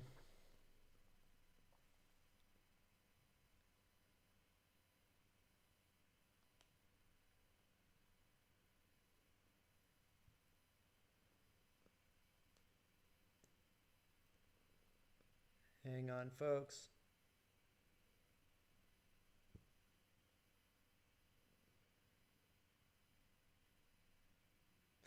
Okay, yeah, I'm pretty sure one of those scientists uh,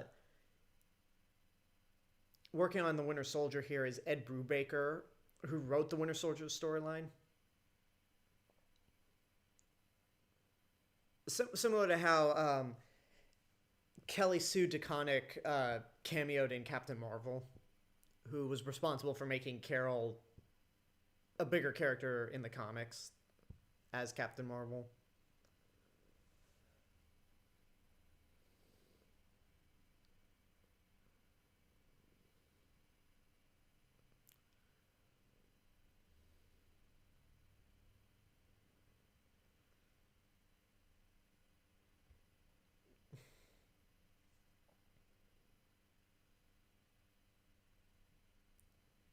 No, Frank Grillo. If he wasn't in this series as Brock Rumlow, he could have made a great Frank Castle.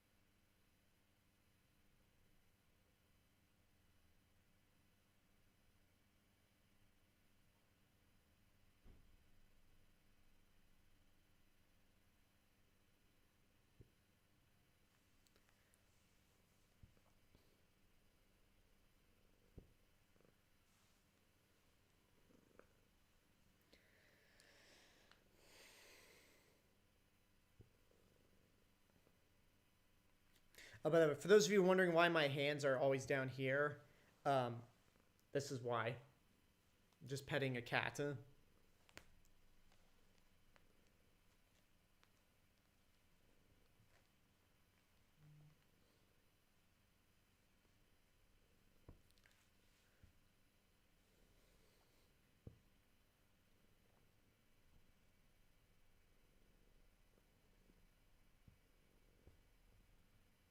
Huh? God, Anthony Mackie is so good as Sam Wilson.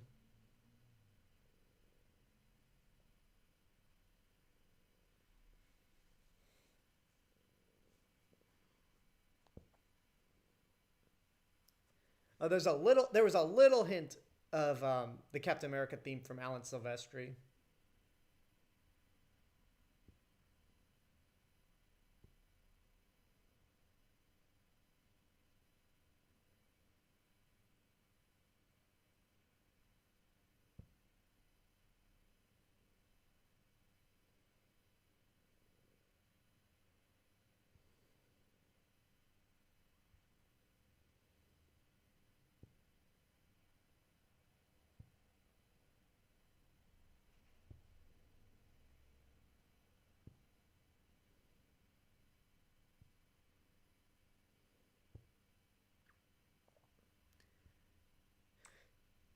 Skinny Steve Rogers, I still can't get over the fact that uh, that's a digital like that's a digital manipulation. Oh, wait, that line.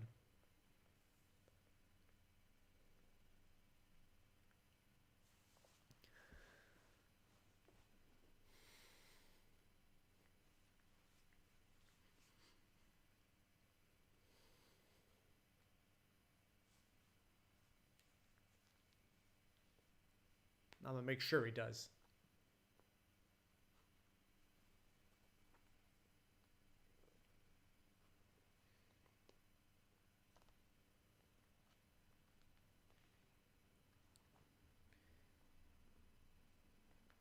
And there's Stan Lee.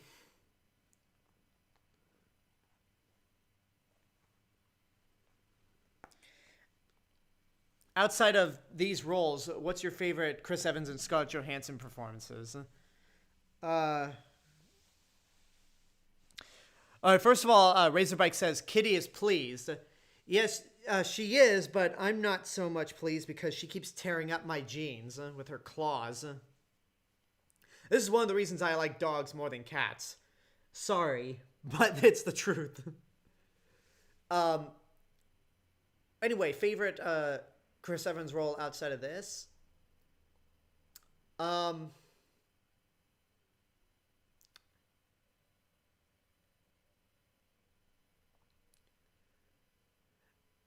I'm trying my best not to say Knives Out. But Knives Out is a great role of his.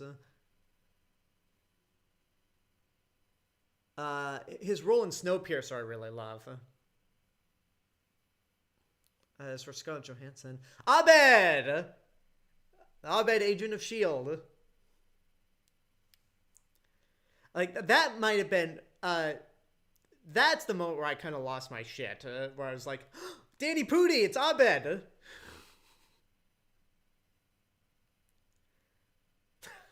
he's pretty much Abed from Community.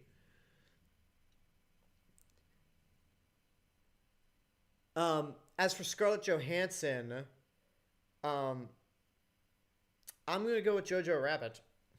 I haven't seen Marriage Story, but yeah, 2019 was a damn good year for Scarlett Johansson because of Avengers Endgame, getting 2 Oscar nominations, Best Supporting Actress in Jojo Rabbit and Best Actress in Marriage Story.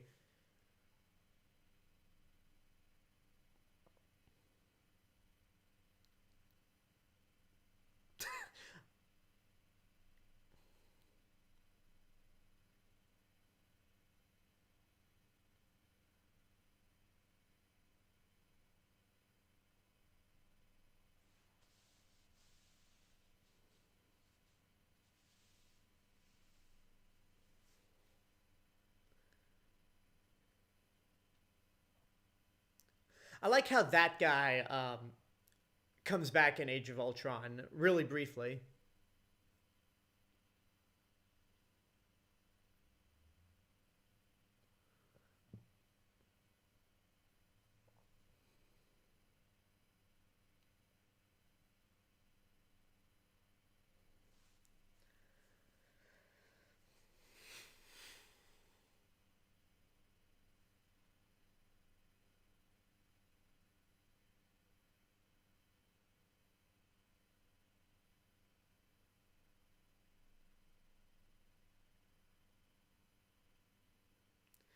Did you not hear what Steve Rogers just said? He just said that the strike crew is Hydra.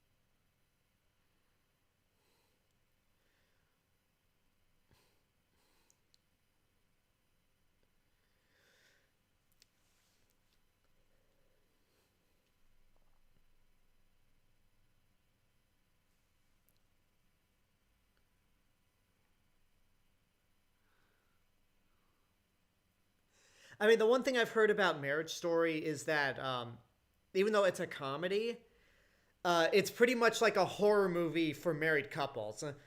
I'm grateful that I'm not married, or at the moment in a relationship, so I feel a little more comfortable watching Marriage Story. Um, but that's on my watch list. Since I got the Criterion Blu-ray of it as well, which that was a movie I didn't expect Criterion to pick up and release so quickly. But oh well.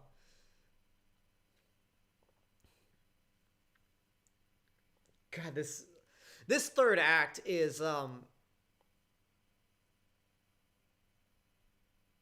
like really when people say like it pisses me off when people say the MCU doesn't have any consequences. I'm like, oh, there are a lot of movies in the franchise that have consequences, and it doesn't have to mean the death of a character.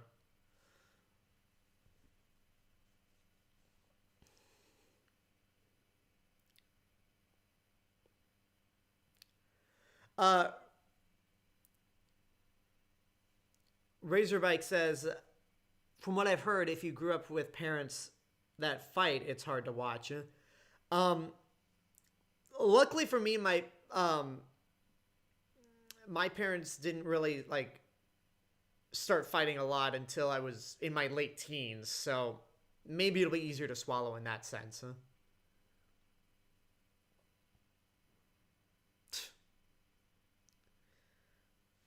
Yeah, I love that old suit, even though that's not exactly the same suit he wore in the first Avenger. Definitely better than the one in the Avengers. Yeah, if those cannons hit Sam, if those cannons actually hit Sam, he would just explode into a bloody mess. Favorite moments from SNL? Okay, to be honest, I don't think SNL's been funny for a decade. Um, but oh, what are some of my favorite SNL moments? I like the Jaws parodies from the '70s of SNL. I do like the Mr. Robinson skits that Eddie Murphy would do. Like when he hosted last 2 years ago, actually. Uh, that was actually a good SNL skit. Huh? Oh yeah, this part my brother was disappointed that they went Mission Impossible right here, and it ended up being Nat in disguise. Um,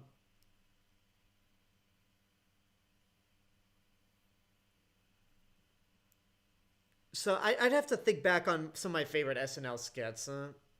The California one is one that makes me laugh hard. And then there's the Ryan Gosling skit with the alien probes, where Kate McKinnon is just like Ryan Gosling is trying so hard not to laugh. I mean, there's some good SNL skits, despite the fact that I don't think they've been funny in a long time. There is one skit. There's that one skit that came out recently that featured Dan Levy, but I want to talk about that when we get into credits because I want to focus on this awesome third act.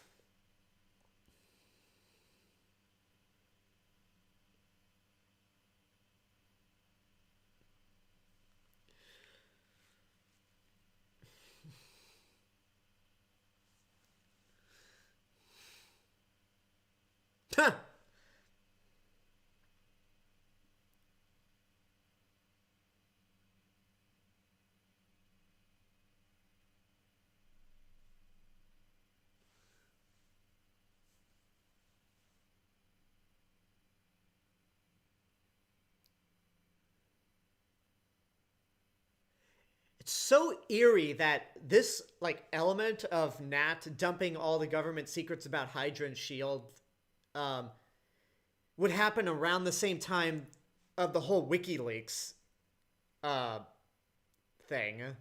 Like that is eerie right there.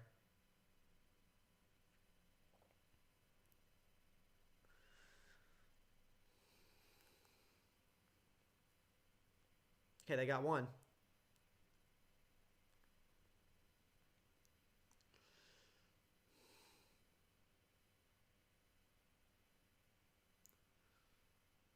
I have you now. Yeah, maybe you didn't need to fire all of those missiles. Like, firing all those missiles on a guy in a wingsuit is probably too much.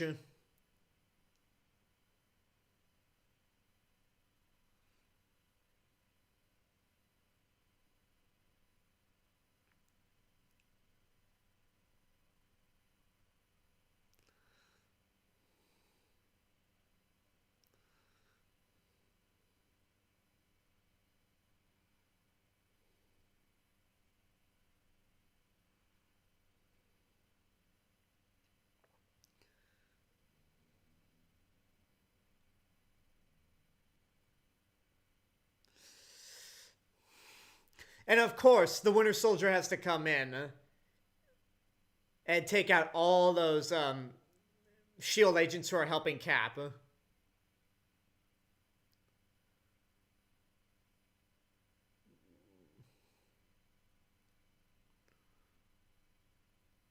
And another guy gets thrown into an airplane propeller, although it's nowhere near as gruesome or cool as First Avenger, where like yeah, I was a little disappointed in that because he could have like the guy just blows up in the engine and we don't see blood, whereas in First Avenger that Hydra agent gets juiced.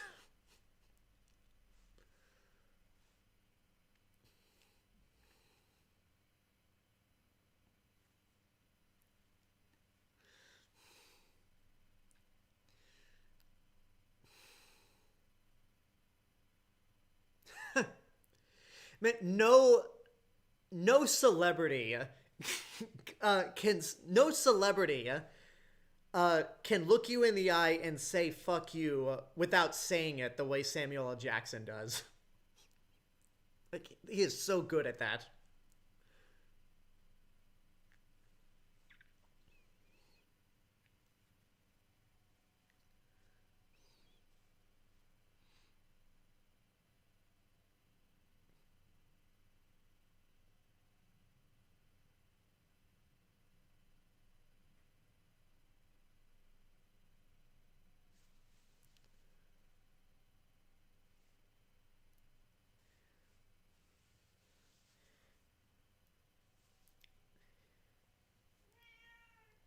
Yeah, it's like the stuff that Alexander Pierce is saying, like it makes sense in a way, but at the end of the day, he is Hydra, and his intentions for wiping out these people are just so Hydra Hydra has no opposition. So yeah.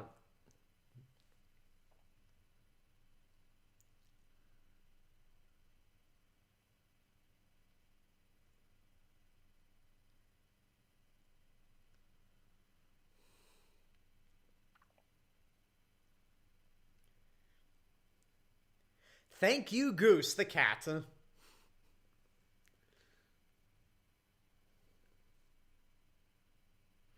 I'm sorry, not a cat, a flurkin.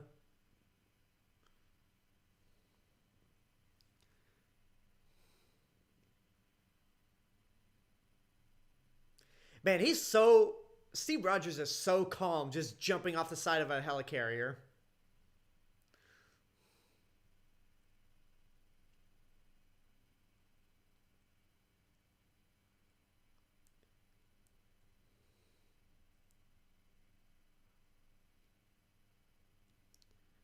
Surprise!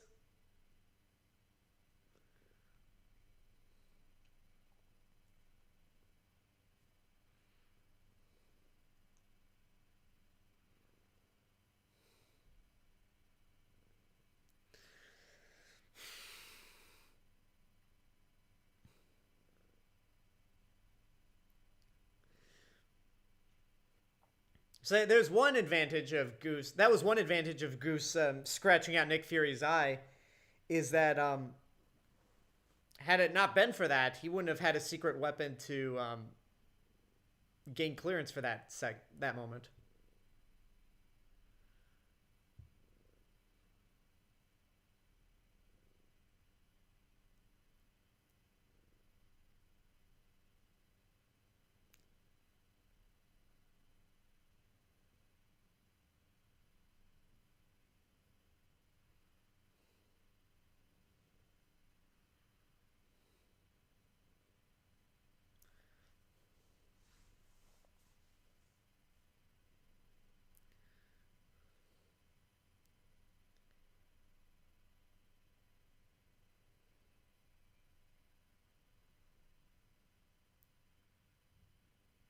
Dun dun dun.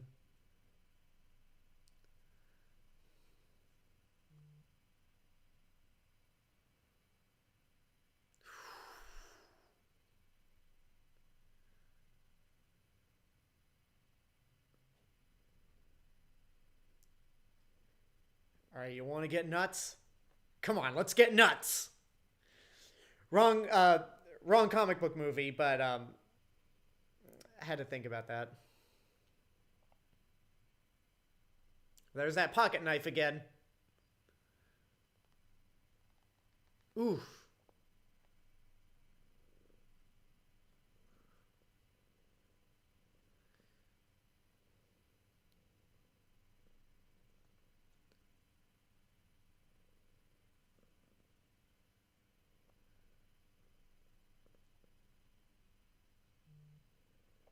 I love that bell noise whenever like either Bucky's metal arm or Mjolnir comes into contact with the shield.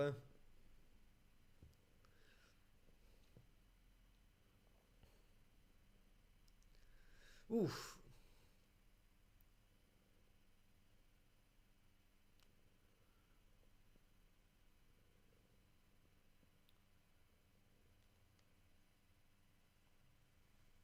That was quick.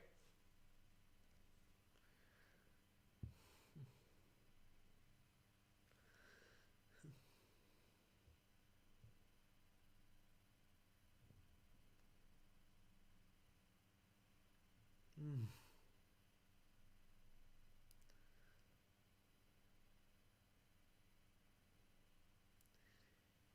Smack. Yeah, there are a lot of really good there's a lot of good sound design in this franchise. Not as memorable as Star Wars, but still pretty good.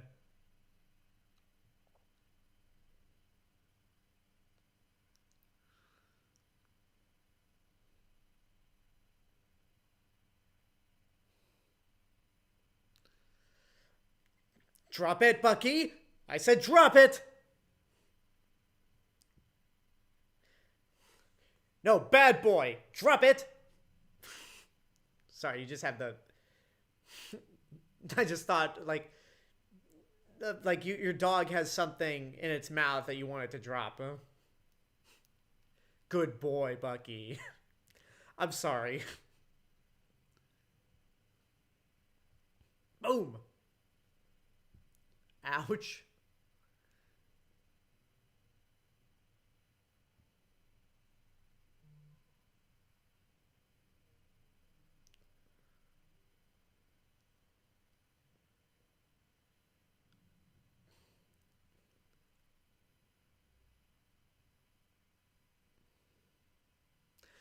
What are my favorite moments from any of the Avengers movies? In the first movie, it just have to be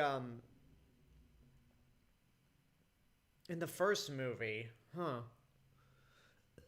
I'd probably have to say the first time they assemble.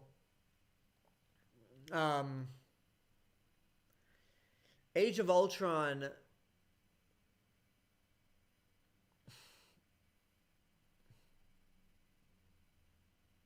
Age of Ultron. What is my favorite moment in Age of Ultron? I don't know. I can't answer for Age of Ultron. We'll get to that. Not this coming Tuesday, but the Tuesday afterwards. Because next week we're gonna do both Guardians of the Galaxy movies. Infinity War, it would probably be the way it ends, and Endgame, it's everyone's favorite moment in Endgame. The portal sequence.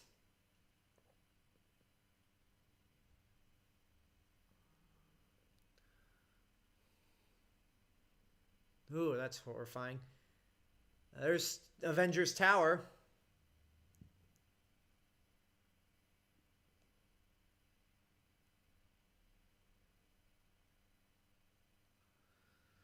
Come on, Steve. I know you get it in there, but hurry up. Whew.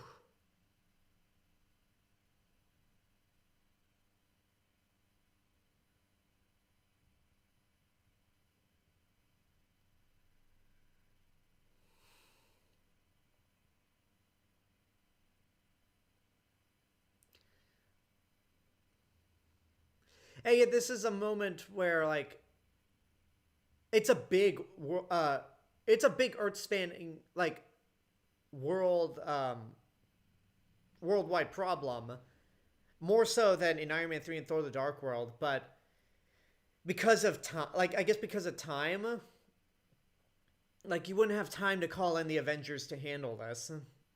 Although the Avengers would end up cleaning the mess afterwards.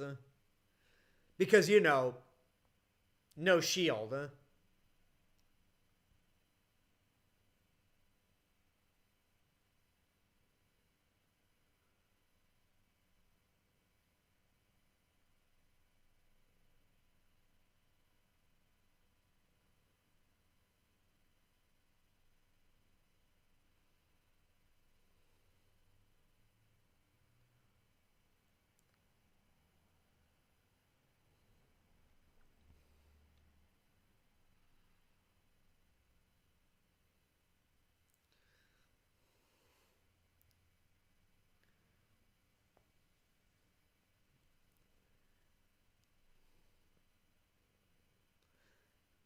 What were the chances of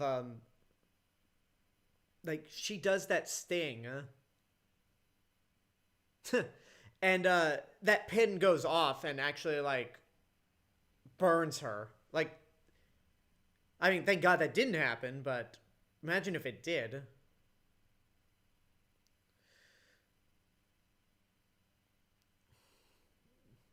Oh, there goes one of the engines.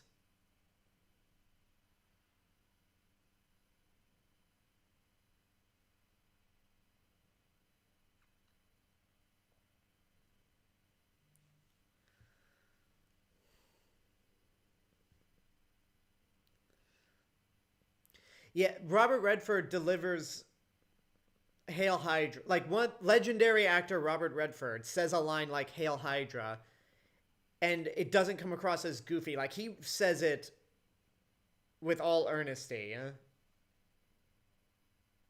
Like, really proved at this point, like, I mean, The Dark Knight, I feel like, was the turning point when comic book movies were taken more seriously. But considering that the MCU brought in legendary people like Robert Redford, Anthony Hopkins, Tilda Swinton, Kate Blanchett, that was just, this was like, the MCU's got it.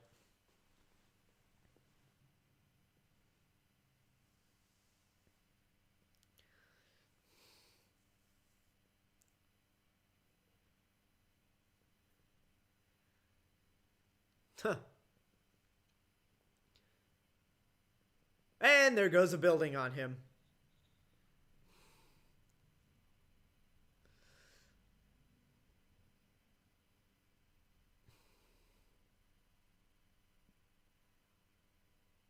Ooh. Amazing that he's able to outrun a helicarrier.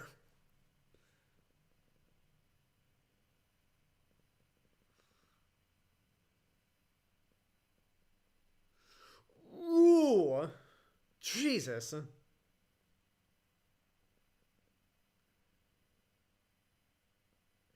Huh. Oh yeah, her outfit. Oh no, that's not the end of Brock Rumlow, Razorbike. Or are you talking about Alexander Pierce? William Clark on YouTube says, so you said you've read the Winter Soldier storyline. Were there any parts that were different? And did the movie follow it almost closely? Not even close. There's a lot that's different. There are a lot of different elements in the book compared to this movie. For one, Sharon Carter's much more of a prominent role. Two, Nick Fury's white, because it's not the ultimate. It's not in the ultimate run. Tony Stark helps out very briefly.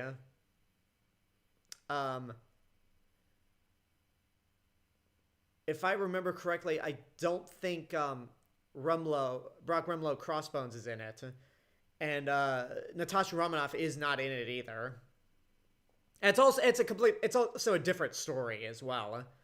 So between reading Winter Soldier and Iron Man Extremis before Iron Man 3 and Winter Soldier the movie, I realized that most of these comic book movies that adapt major storylines are completely different. Like are at best loose adaptations of the original story.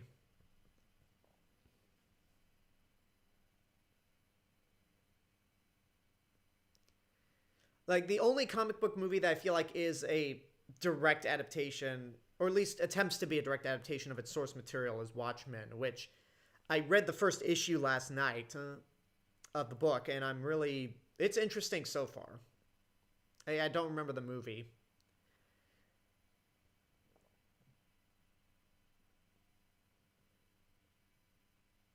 Yeah, I really like how the end of the movie, like there really are consequences. Like so many people die trying to help Steve Rogers out. Shield is gone, and that ended up affecting Agents of Shield for the better, in my opinion.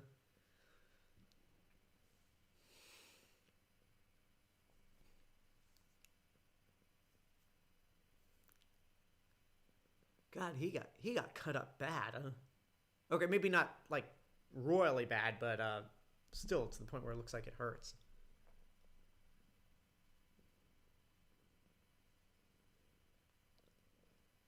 Now Bucky's gonna go off and I guess find some plums. Is that what he was trying to find? Is that what he was trying to buy in Civil War?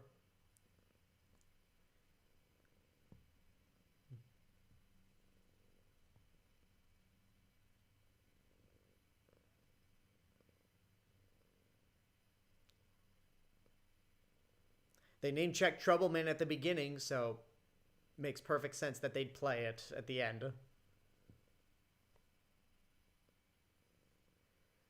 Razorback, where does Bucky go after this in between Civil War? I think he's just wandering the Earth, trying to hide or discover his past.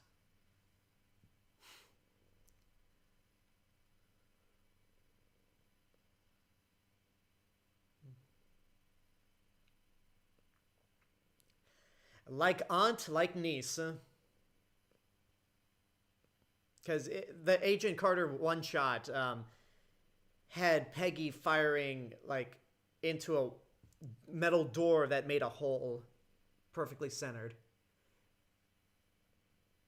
Man, the day that if and when Trump gets arrested and sent to prison along with a bunch of other douchebag politicians, I'm going to be playing Trouble Man on repeat. Oh, Alexander, stop being political. God damn it. If you make that, like, I stay out of politics on YouTube as much as possible and Twitch. But if you're, that being said, if you are saying don't be political in a Captain America watch party, you picked the wrong video to make that argument.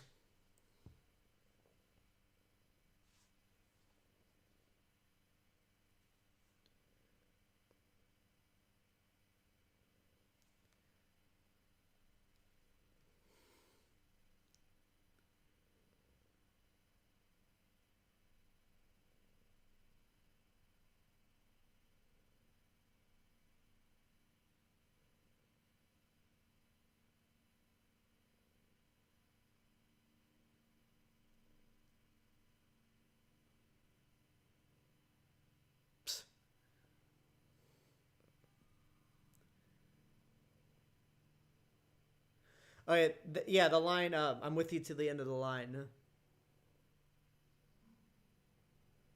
Yeah, I've been trying, if you follow me on Twitter, I do sometimes post political stuff, but I don't care about, honestly, I don't care that I post political stuff on Twitter compared to, YouTube. Like, I try to stay off, I don't try to get political on YouTube at all.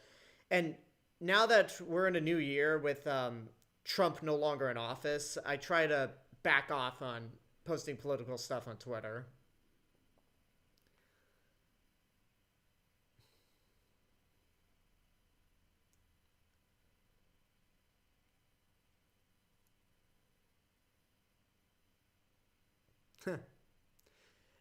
Nicholas J. Fury, The Path of a Righteous Man. Apparently, Tarantino loved that nod, and he's also a fan of the MCU.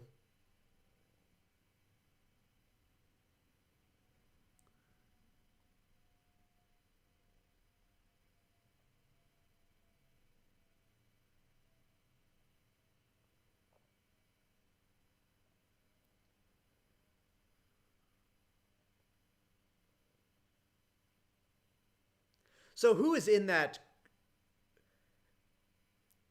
Who's actually in that tombstone?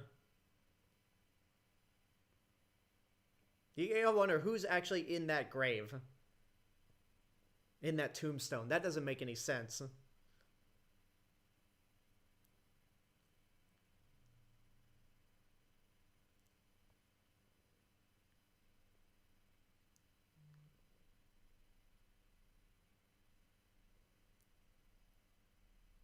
Touche.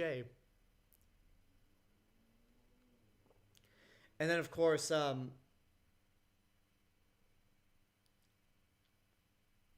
um, of course, general mainstream audiences would not realize that she's Peggy Carter's niece until Civil War. Who's the dummy? Spider's Prime.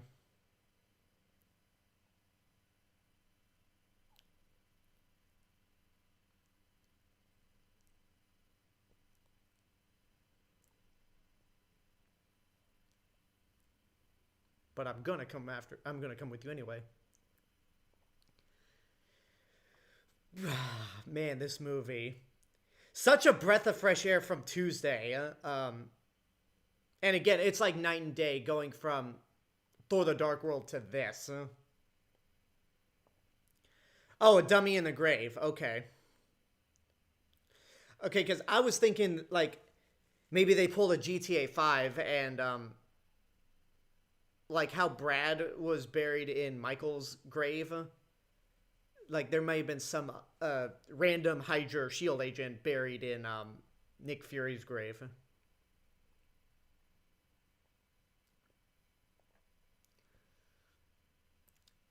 Such a great movie. So, folks, let's try to do a Twitch raid. If you're watching me on YouTube, um, let me pull it up.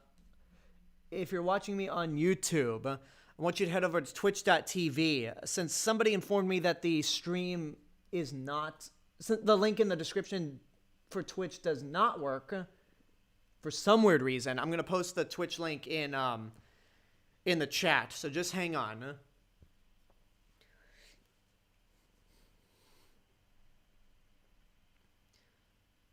I love the style of these end credits. So happy, and I'm so happy we're going to see more of Sharon Carter and Falcon the Winter Soldier.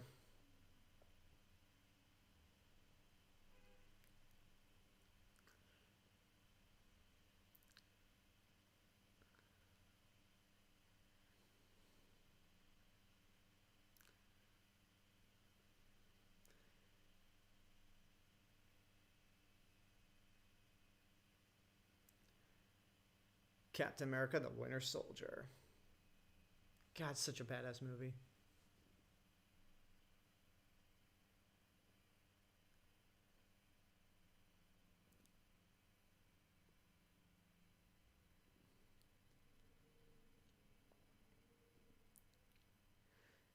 Oh yeah, that scientist pops up in Agents of Shield at one point.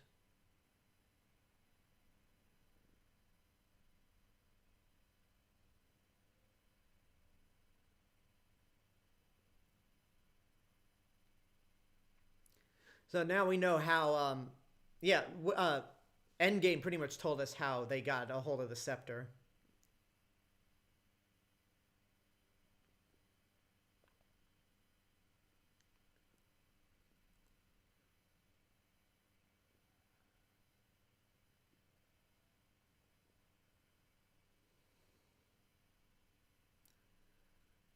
Hi, Wanda. Oh, and hi, Pietro. You're here too.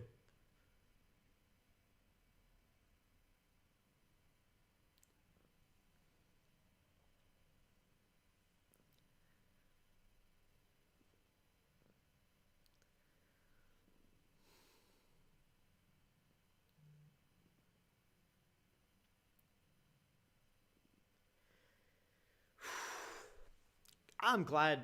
I'm so glad that Wanda has become such like a much better character uh, as time goes on. Like she's just been given a whole lot more to do. All right, folks, let me bring up the Twitch link. All right, Razorbike, good night. And see you around. For everyone else, okay, yeah. Yeah, head over to twitch.tv and let's see who we can raid tonight.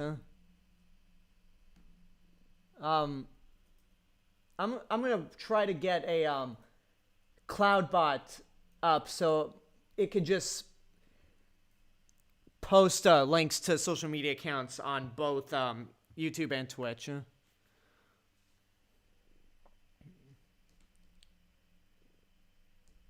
Okay, I see who I think we can raid. Yeah, there's a handful of people we can raid.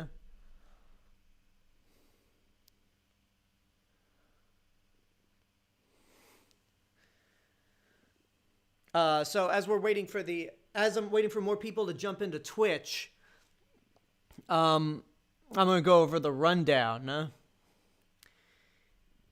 Thank you for joining me for the watch party for Captain America: The Winter Soldier. Hope you enjoyed it. Next, join me Saturday on Twitch alone, where I'll be doing what am I doing? Concrete Genie, the other free game that was on the PlayStation 4. Hopefully that'll be more interesting than you know what? I might change it up to something else. We'll see what happens. Like, in between now and Saturday, I'll see what happens if I still want to go through with this game, because it looks cool, or if I just want to do something that I know will probably be more interesting. And then Sunday we'll be jumping back into Ace Combat 7. And then next week, in terms of the MCU watch parties, we'll be doing Guardians of the Galaxy on Tuesday and Guardians of the Galaxy Volume 2 next Thursday. If you are following me on YouTube, but you do not follow me on Twitch, that is twitch.tv. I stream every Monday, Tuesday... No, not Monday. I stream every Tuesday, Thursday, Saturday, and Sunday. I do watch parties on Tuesdays and Thursdays, and I do games on Saturday and Sunday. If you're following me on Twitch, I'm going to share my YouTube link in the chat. If you're following me on Twitch, but you do not subscribe to me on YouTube, that is youtube.com/The Real Mr. Robinson. That's my main hub and source of entertainment. I do movie reviews and a whole bunch of other stuff. Movie reviews, TV show reviews, theme park stuff, even though I haven't done theme park videos in a long time since, COVID-19 happened. But I do have some theme park related videos coming up soon, surprisingly. I don't know if it'll be within the next... Well, they'll be out before the month is done. And I'm actually excited to be posting those. If you like what I'm doing with YouTube or Twitch and you want to help support me financially, you can go to patreon.com/The Real Mr. Robinson. Hi, Kev watched a film. You're really late, but that's cool. Did somebody say theme parks? Yeah, I'm hoping once Disneyland and Universal start to reopen again here in LA, that I can do more theme park related videos. But there are two theme park... Oh, you're doing the Fantasy Schmodown draft. Oh, nice. You're not in the draft, are you? But anyway, yeah, I have two theme park related videos coming up, and they'll be up before the month is done. As I was saying, for patreon.com/Real Mr. Robinson, if you want to help support financially, you can go there and you get some cool bonus content. I'm still working on... I'm behind on those individual WandaVision episode reviews for Patreon, but if you cannot support financially, that's fine. Just following me on YouTube. Oh, we're at the stinger already. If you cannot support me financially, that's totally fine. Just going to following me on Twitch and YouTube is definitely good enough. Yeah, we probably didn't need to stay for this end stinger because it outside of just hearing the awesome Winter Soldier theme.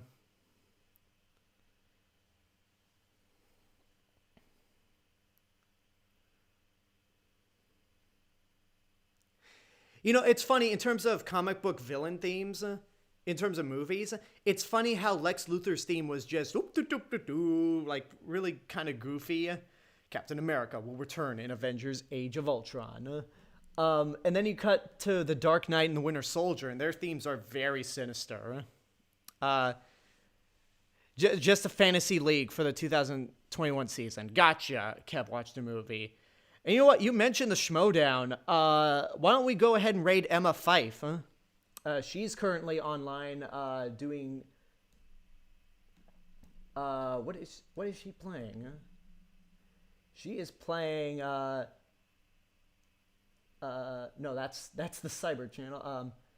Code Realized continues. Yeah, she plays some out there. Like, the choice of games she picks are kind of out there. So, yeah, if you're on YouTube, head over to twitch.tv and we'll set up this raid for Emma Fife. Here, let me bringing my computer so I'm on camera. And the charger just fell out. Come on. There we go.